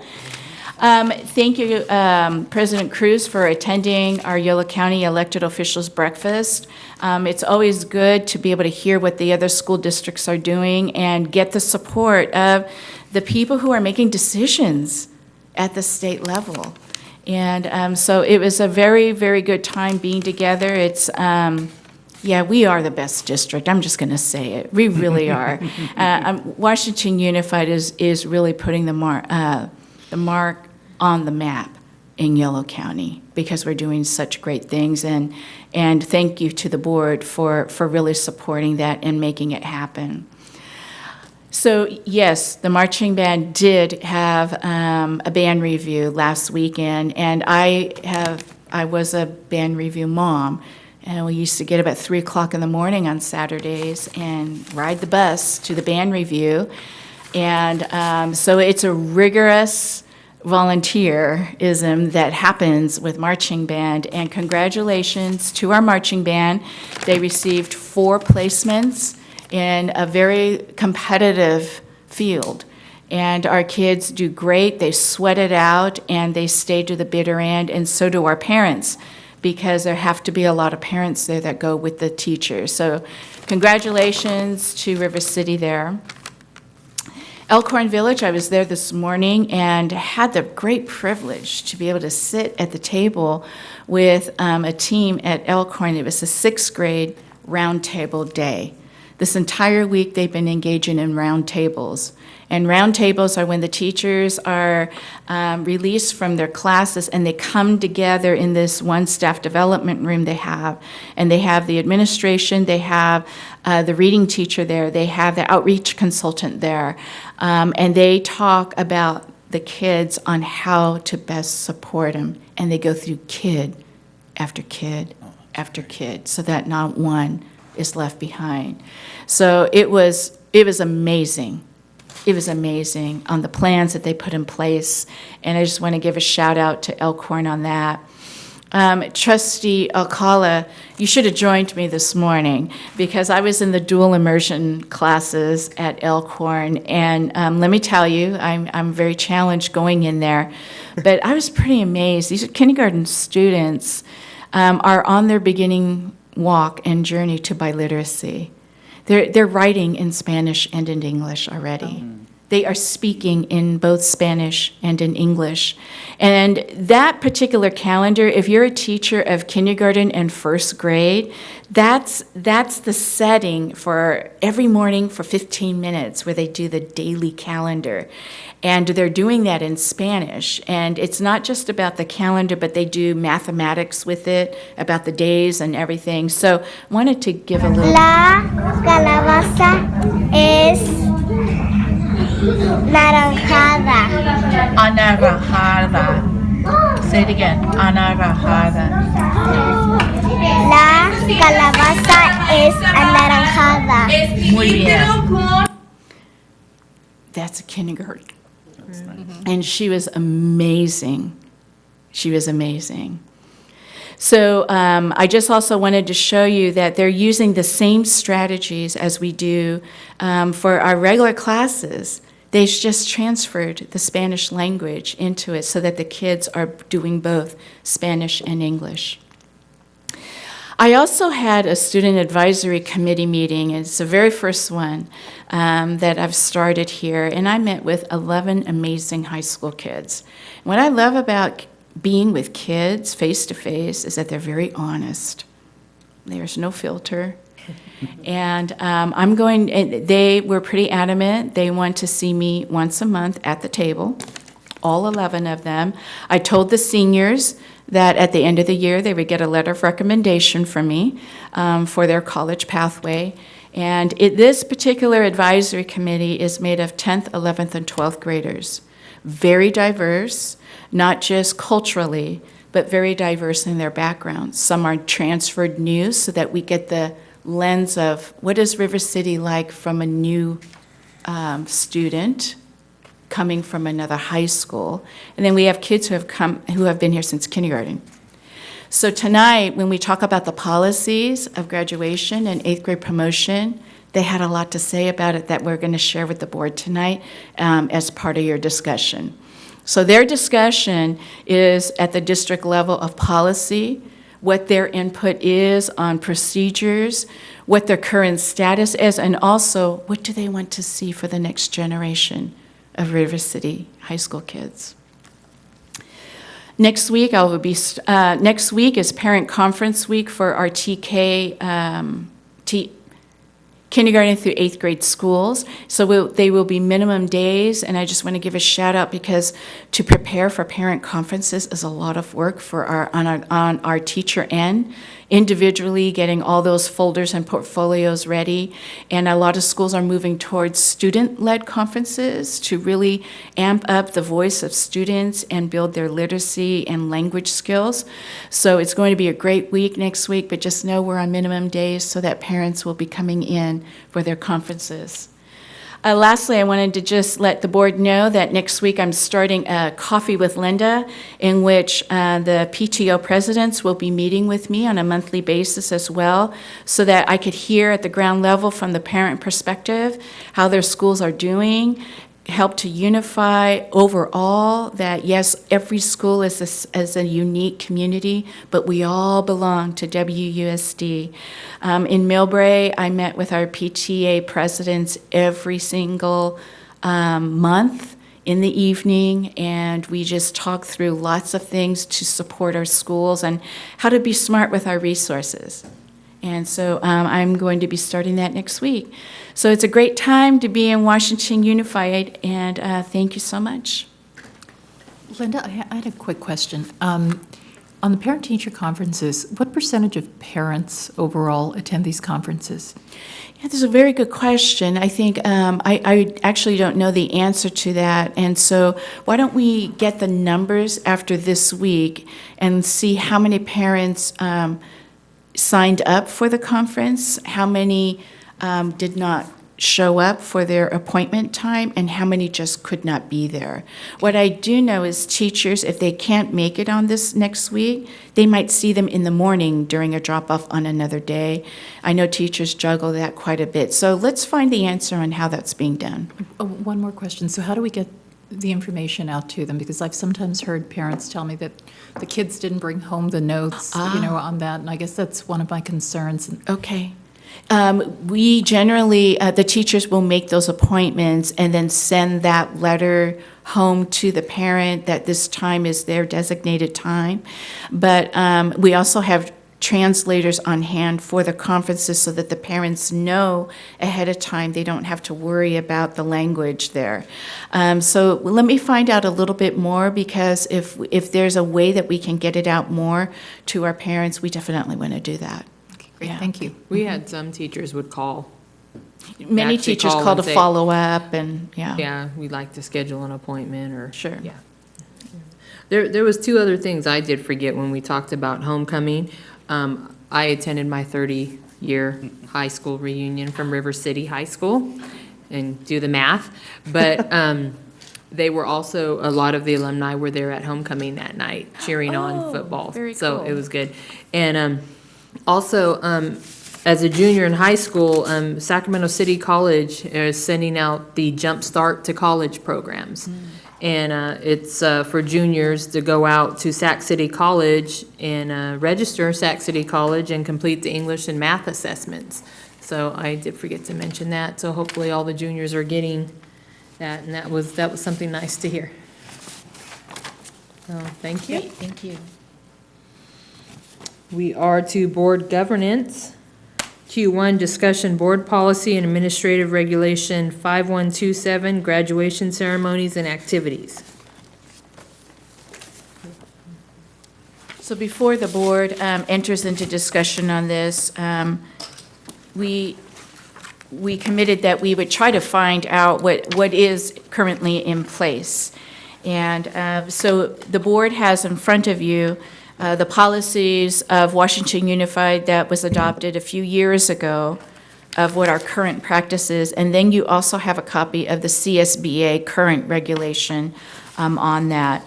What I want you to know as a board is that every single school, of course, wants every student to participate in their 8th grade promotion or their high school graduation. There are certain requirements. So let's start just with the 8th grade promotion. Overall, as a district, our policy has been that you must have 95% attendance rate for 8th grade second semester in order to participate in the 8th grade promotion ceremony and activities. In addition, you cannot have any kind of suspensions, and you cannot have an F in a classroom.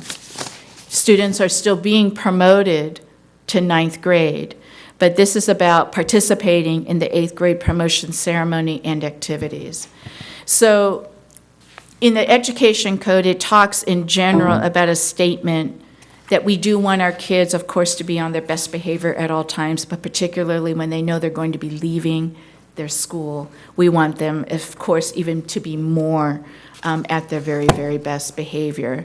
And so the question has come to call is this equitable for all of our students? When a student is failing and receives an F in one class, the Student Advisory Committee asked me a very good question, and I didn't know how to answer it. The kids asked me, well, Superintendent Luna, if a student in 8th grade receives an F in the class, how much of that is the responsibility of the student, and how much is that the responsibility of a teacher? If they have a substitute teacher for that year, how much of that responsibility is on both? And they were pretty honest with me and said, look, the district sometimes doesn't hold all teachers. Sometimes you let teachers go. So what does that mean for us as students if we get an F in that class? So I don't know how to answer that, but I think that those are very good questions. It's very thoughtful. The Student Advisory Committee also talked more specifically about the appeal process that is written in our policy. There is an appeal process when a student does not meet the requirements of promotion or graduation. And the appeal process goes through at the school site level. And currently our policy is that it's one administrator and 2 teachers. The Student Advisory Committee is asking about that the board take a look at that, because in the appeal process, it is good to have the site administrator there, whether it's a vice principal or a principal. But the students question who should be the teachers that are on that appeal process, because what if it's that student's teacher that is going through the appeal? Southport specifically chooses elementary grade teachers so that an 8th grader appealing the process does not have any of their middle school teachers making that appeal decision. So the Student Advisory Committee is requesting that the board consider in the appeal process to have staff take a look at what they called either a probation retribution turnaround system, so that when a kid goes into an appeal process, that it's not all done in January if they know that they're not going to participate in June. What does it do for the student between January to June? Now, ultimately, it is up to their own responsibility and decisions on their own behavior, but we're talking about the support of the emotional part of the child, and that's where the Student Advisory Committee is requesting for more discussion. They also suggested early on communication. River City does that the first month of school. There is a contract that is sent home. The students are requesting that perhaps contracts be sent home for 8th grade as well, where it's the student signing, the parent signing, and that those are done in the beginning of school so that everybody knows what the expectations are and what the processes are. So that is what we have received. Can I ask a quick question, Linda? Yes, absolutely. When you're talking about a suspension prohibiting somebody from participating in the ceremonies, does that mean like a suspension during their career at, say, River City High School? Or does it mean from 6 to 8? It's the year. It's for that year. So say you get suspended the second day of school, you're prohibited in your senior year. You're prohibited for the rest of the year, even if you've been a star student and you made a mistake and did something stupid. You're prohibited from walking in your graduation ceremonies. They would go through the appeal process, and the appeal committee would then look at if the student has never been in External trouble, factors. and it's a case-by-case basis. That's why the appeal process is very individualized. Yeah. And I mentioned, Kate, for 8th grade promotion, that it's 95% attendance. At River City High School, senior graduation is 90% attendance. And there's also, of course, the course completion, that they have to have 220 units in order to graduate. Why is it different for River City High School than, say, 8th grade promotion? Because promotion is actually not graduation. Well, I understand, but you're talking about participating in the ceremony. That's all we're really talking about, right? Right. So you have to have, in order to participate, only 90% attendance, whereas in participation in the ceremony from 8th to high school, you have to have 95%. So why is there a difference there? Well, actually, the students asked that. They said it's harder to be in your 8th grade promotion than it is to be Right. in your senior I guess that's graduation. my Because question. River City High School is 90% and 8th grade promotion is 95%. So I don't know the answers to that because the policies were written, I think the board approved these in 2009. So at that time, the Right. discussions were had about why that would be appropriate. And so at this point, we're in a new day, and it's good to look at to ensure that no students, that we're not a barrier for student success, that we don't have unintentional barriers and walls that allow our students this very memorable experience and something to work towards. So with that, I'll leave it open for the board's discussion. Linda, can you remind us of what happened with the CASI that's no longer a requirement? So the high school exit exam is no longer in place, and they have not replaced it with a high school exit exam, although the high school students are required to pass proficiency in the language arts and math. And they take that, I believe, in 11th grade, they take the CASP. So, and they also have the course requirements. I think the state is still actually working on that for high school graduation exit exam. That seemed to be our biggest hurdle, more than anything else. Yes, it was. Heartbreaking to see that. That was for high school. What made me want to put this forward is we're starting to have a lot of questions about eighth grade promotions. And it seems like, and I could be wrong, but it seems like each site kind of handles it a little bit different. Yeah. And I think this is when equity comes involved, as well as uniformity. When, I was glad to hear that the student site committee talked about maybe eighth graders having contracts.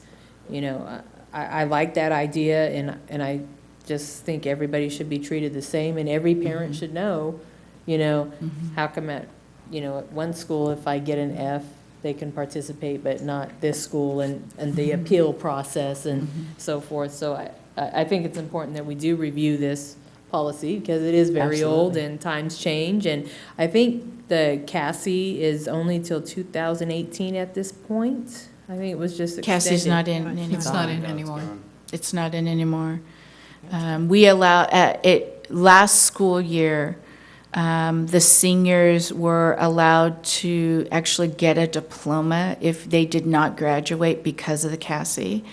And I believe we had 5 students that we actually awarded diplomas to, because the only thing that was prohibiting a diploma was the CASI exam, and the state declared that not a requirement. But I don't think it's indefinite. I think it was just till 2018 at this It's point. not They're gonna indefinite. revisit. Yeah, they're still trying to determine, and they're looking at metrics for college and career readiness is what they're looking at. And so we don't know whether that's going to be an exam or whatever it is they're going to require to show proficiency in that. Right.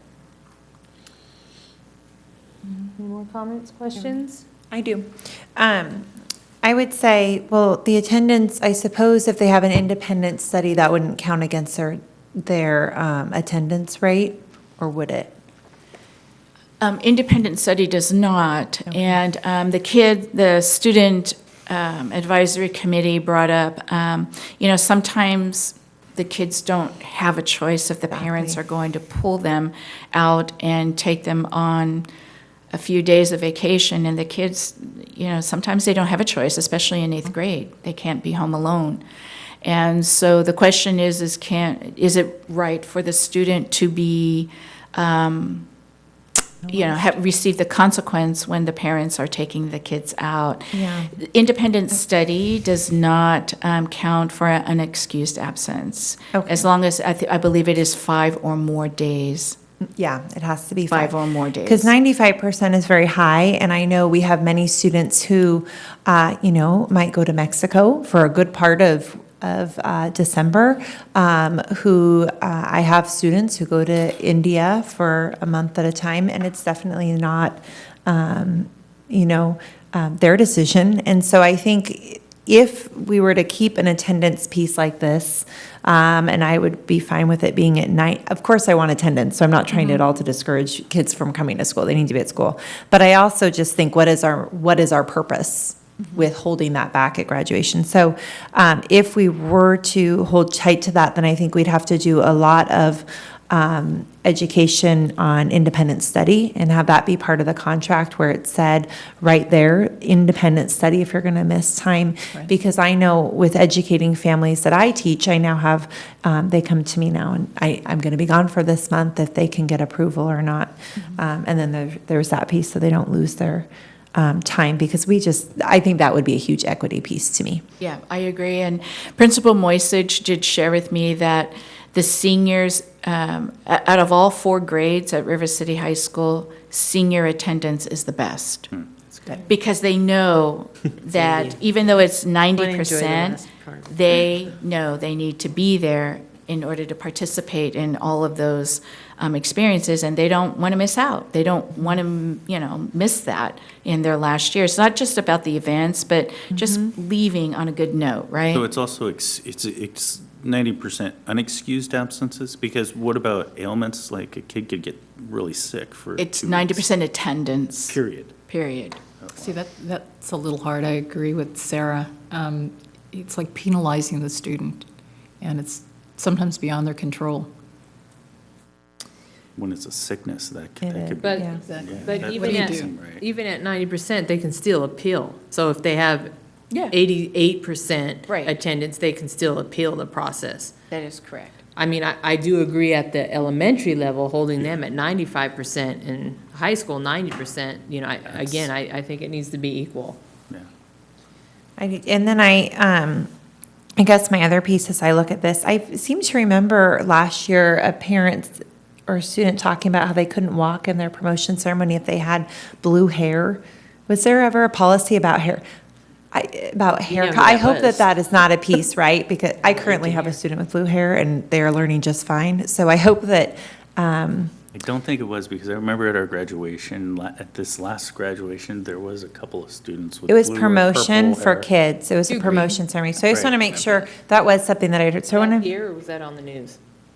No. That was here in West Sacramento. That was at one of our schools. It was over hair color. Yes. And so I want to make sure that that's a piece too that we'd have to discuss and make sure we knew policy. Sure, and I think there are general statements in all the policies regarding this particular area that students are expected to follow the school rules and procedures and conduct.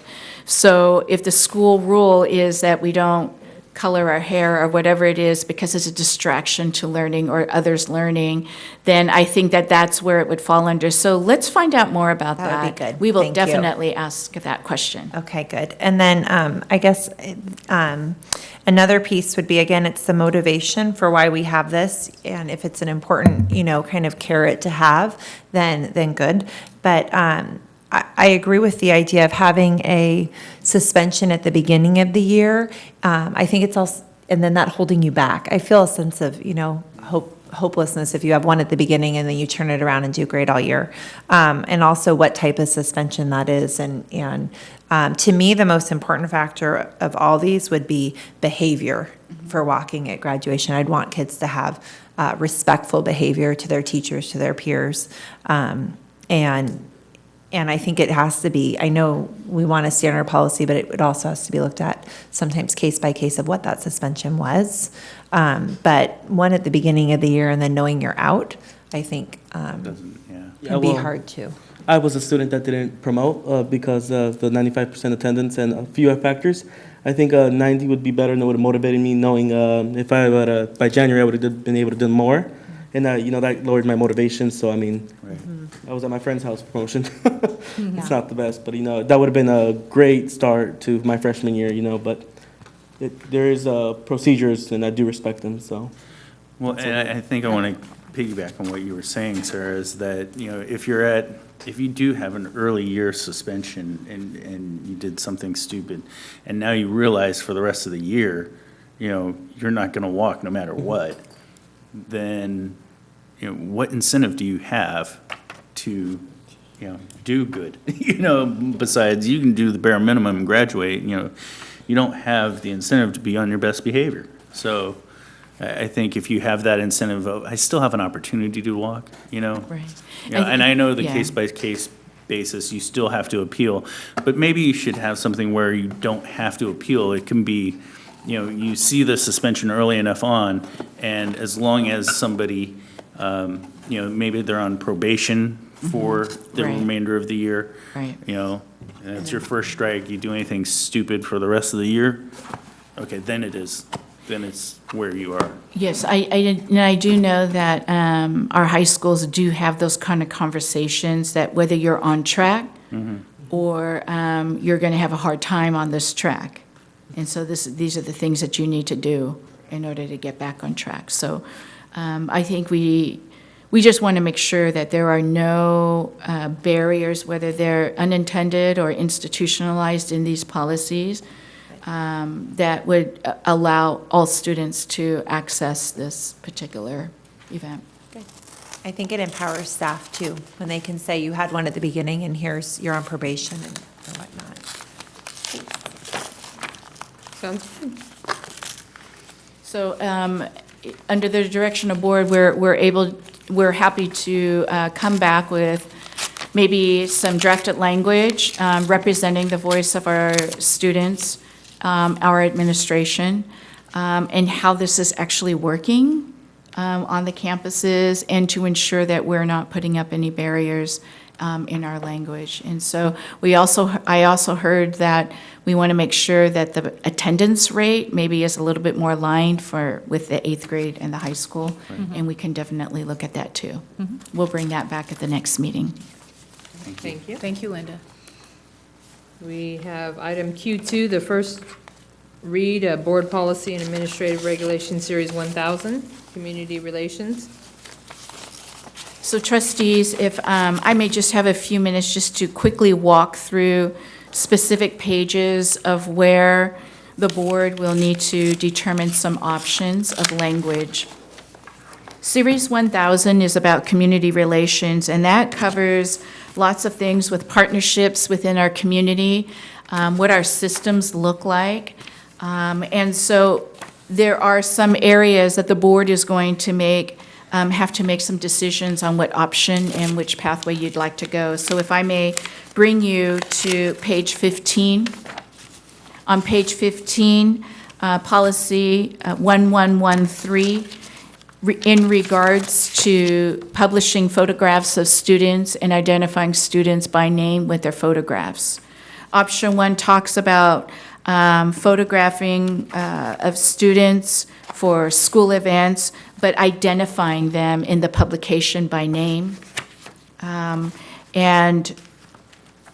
so the second option is because there is so much great concern with the internet access and other safety precautions. The second option is what staff recommends, that we are able to publish photographs but with no names tied to the photographs. So those are the two options that the board policy allows. Can we, could we possibly go with option 2, but then allow a line that says, if specific permission has been asked? For example, I'm thinking if a student wins an award, you have like a single student that wins an award. So maybe if there's a provision there that by default, students' names are not used with the picture, but if permission is sought out for that case by case, then they could be in there. Right, or if you're highlighting a student's achievement, like say somebody threw a no-hitter, like, Yeah.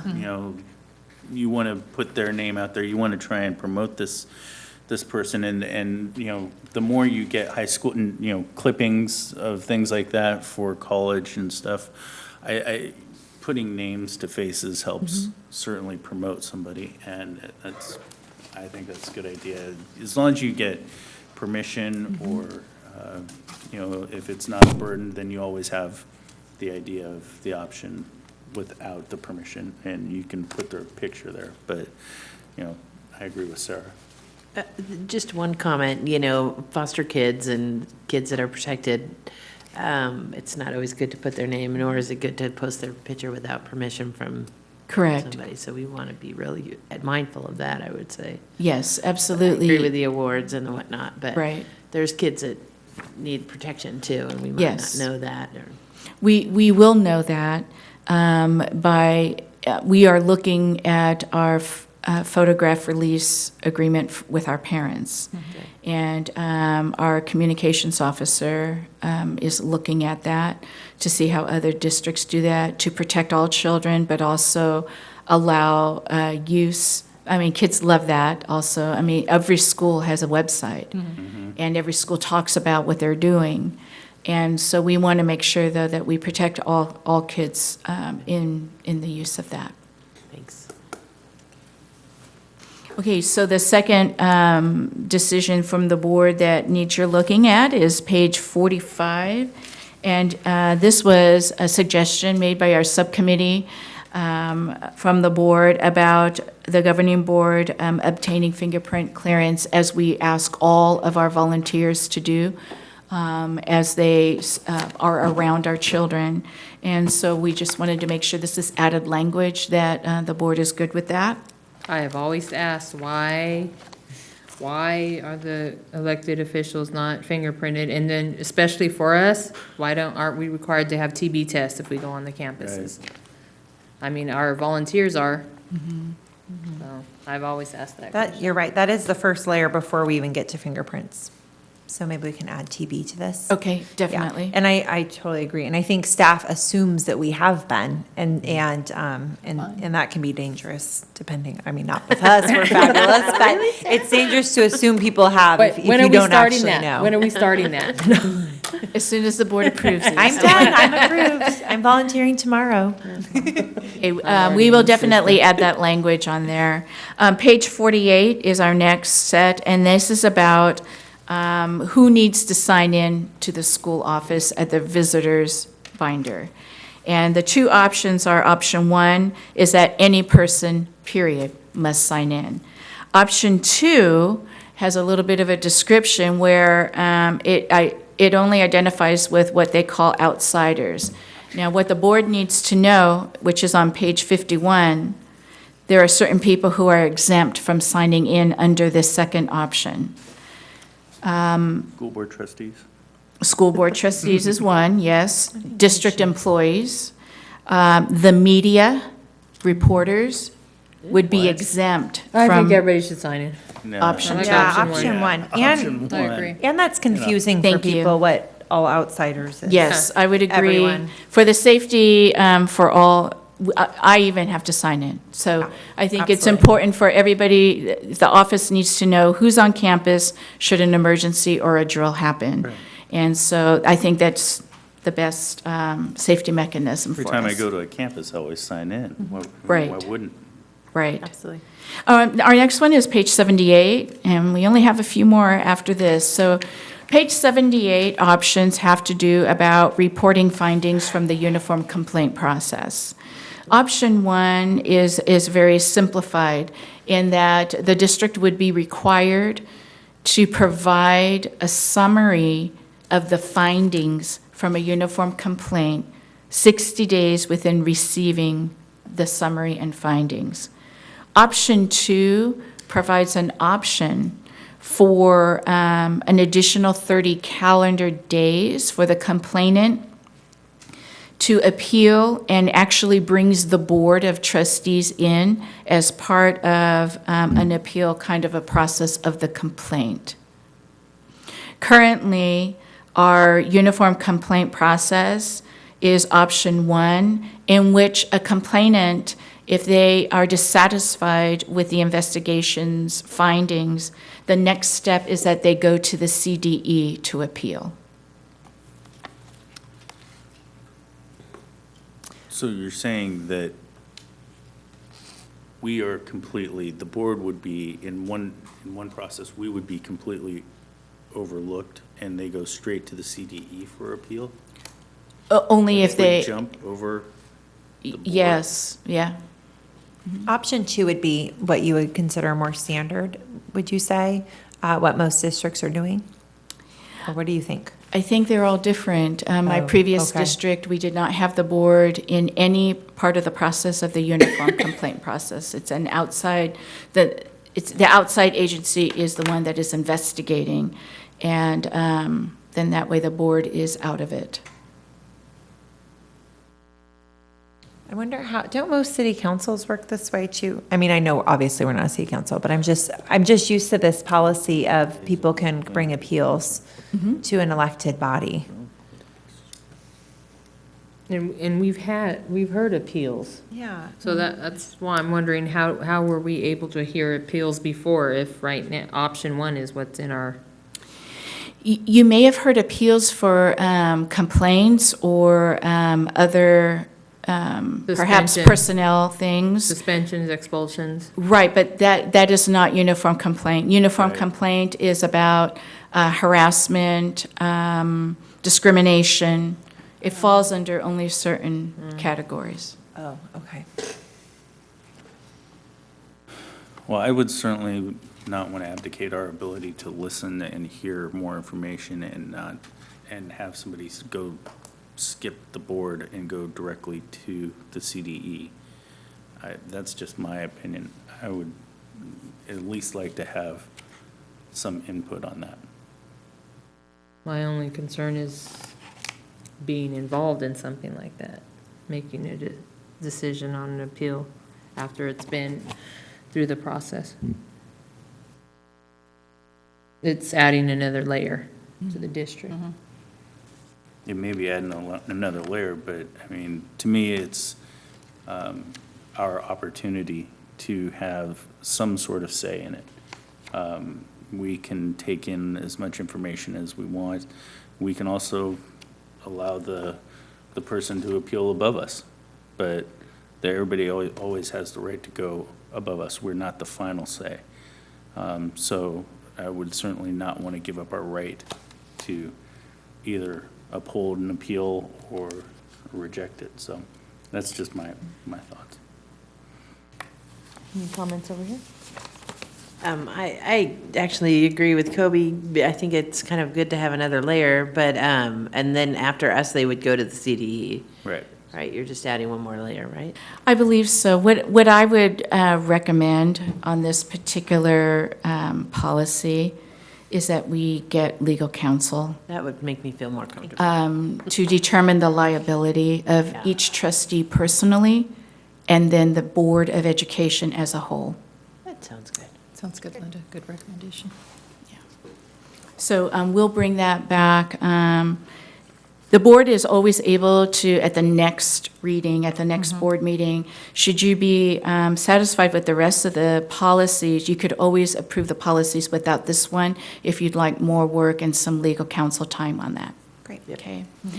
The next one is on page 95, which is the option, it's a very small thing, about when students are fundraising and students go door to door to fundraise.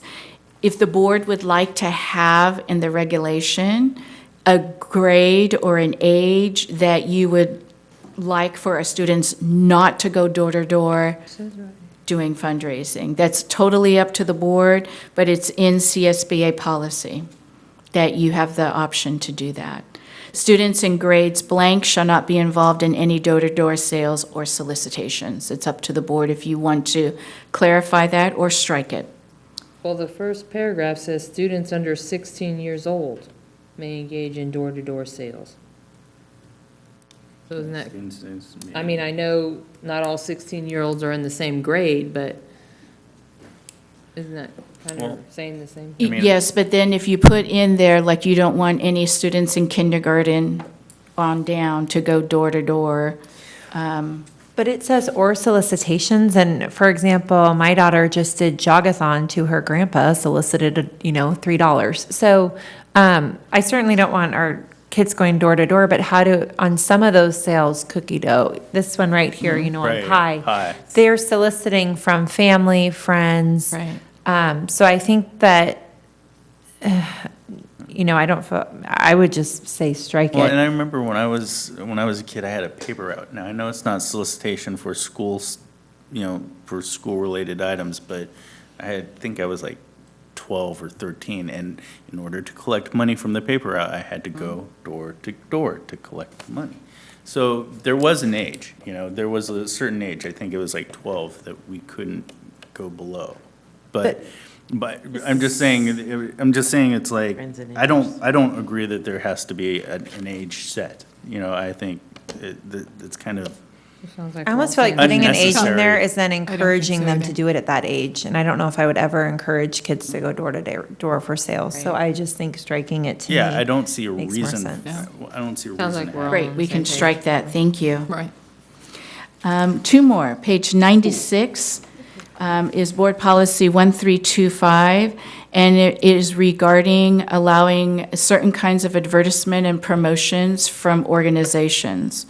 So option one is it's called a non-public forum, and option one specifically talks about trying to minimize the amount of advertisements and marketing through the school district's communications. And so what we currently do is ensure that any kind of advertisement that is being requested to go through our district communication solely affects our children. So it could be that it's an outside organization, maybe a nonprofit organization. If it is directly all of our children of WUSD or their particular event is only WUSD kids, we have been supporting that. If it is just an advertisement of an announcement, perhaps a city event, and it doesn't have necessarily anything tied to our children and to our schools, we have said no to those. I'm okay with that. I like having the flyers from nonprofits or others when it impacts our kids. I'm thinking of, the pumpkin patch. I know we just posted on the district website that WUSD families get a discount if they go to the pumpkin patch. I think those are nice opportunities for the community and for kids. I know it's also advertising for those organizations, but they're involved with us. One district, I will say, ran into trouble, so I just want to make sure our wording's tight so we're not in this place, where they had a flyer from a nonprofit about Bring Your Bible to School Day, and then they later had a different type of flyer that was sort of on the opposite end, and I wouldn't want something like that going home, so I just want to make sure that we have language that's tight enough so that it is we're not sending certain messages, but we're sending opportunities for kids. So I think what we can do as staff and also working with our legal counsel, we'll bring option 2 back with limited public forum and just make sure that there are enough protected language for our district so that we don't run into, conversations with perhaps our community of having to say no and then say yes to some, and then there's questions about that. I remember when I played baseball in high school, we had a fence along the back wall. We basically, in order to raise money for the baseball team, we actually sold advertising along the fence. And so I'm wondering, is this similar to that? I mean, if they wanted to use it to promote, boosters or to help raise funds for a certain, something, especially like a football game where there's, 1,000, 2,000 people sitting in the stands, is this, I don't want to limit our ability to raise potential money if there's an avenue there. I think that is covered under option 2 under the limited public forum. Okay. I'm looking for, right now, at the criteria for approval, and we certainly will want to make sure that some of that language is in there to allow that. So we will bring that back to the board at the next reading. And the final page for the board to look at is on page 101, and this is regards to fee schedules for the use of our facilities. And my recommendation on this, just from my previous experiences, is that this particular policy, having to do with the use of school facilities, usually takes more than one board meeting or 2 board meetings for the board to discuss, because we're talking about which organizations are charged to use our facilities, which organizations are not charged, and at what fee level. Is it comparable? Is it high enough? In my previous district, we were charging at a very low competitive rate, so we had to increase our rates to make sure that we were paying for the services that we were having to provide for an organization to use our facilities. So in general, this one will take a little bit more reading. If it's with the board's permission, I'd like to bring this separately so that you have more time to look at the different options. And what I would request is for our Assistant Superintendent Landsberger to bring forward more information for the board on what we currently have in place. And that's what I was going to ask. The highlighted is the post, but all we have in place right now is the non-highlighted. Is that correct? The highlighted on page 101 are the different options that CSBA recommends for language to cover whatever the interest is of the district. So I think for the board, what you'll want to do is take a look and see what will best serve our community and also protect our facilities as a district, particularly when we're going through such modernization and revitalizing of our campuses. But I think it would be helpful if Mr. Landsberger had provided you just a little bit more information, but I didn't want him to bring that forward until I kind of brought that, for your view. So do we have anything in place now? Yes, we do have something in place now. And I'll say we spent a lot of time on it too. So Yes, I see, think, there is a lot of and I time, think yes. that there was a lot of thoughtful discussion, a lot of discussion. So I think bringing forward what we have right now and then seeing if there's anything that needed to be updated, to me makes sense, because that was a lot of thought and time went into that. That's great, thank you for that, and we'll do exactly that at the next meeting. Well, and for me, some of the facilities I'd like to see, and we went over this before, was the cost of the maintenance. When we do rent it out, the cost of a custodian, a cost of a groundskeeper, a cost of, I know we've been through that, some board members have not, so. We can put that together for the board for informational reading material, to then come back to the board meeting and have that information. Thank you. Thank you. So with the board's permission, we'll make the revisions for our next board meeting and have a second read. And the board at that time might feel that they're ready for approval of Series 1000. Thank you. Thank you Thank you, for Linda. all that work. Along with our board governance, we are having a special board meeting next Wednesday. Do we have a location yet? We still need to confirm the location. Okay. It will be at 5:30 to 9 o'clock. We will be discussing some governance, some superintendent goals and evaluation process. And I provided the board with rules and meeting rules and procedures, and also how board trustees should conduct themselves. If you guys need that, please email me. We're going to finalize that at the next meeting. Sarah, was there anything else you wanted to add on that meeting? I know we're going to talk about goals, superintendent stuff. That's the piece that we need to talk about.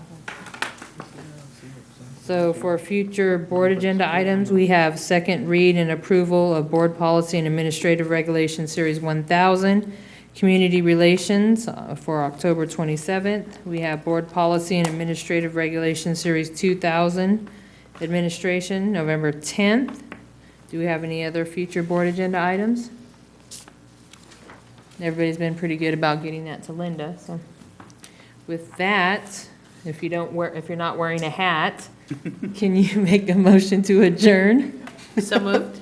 Is there a second? I'll second. All those in favor say aye. Aye. Thank you.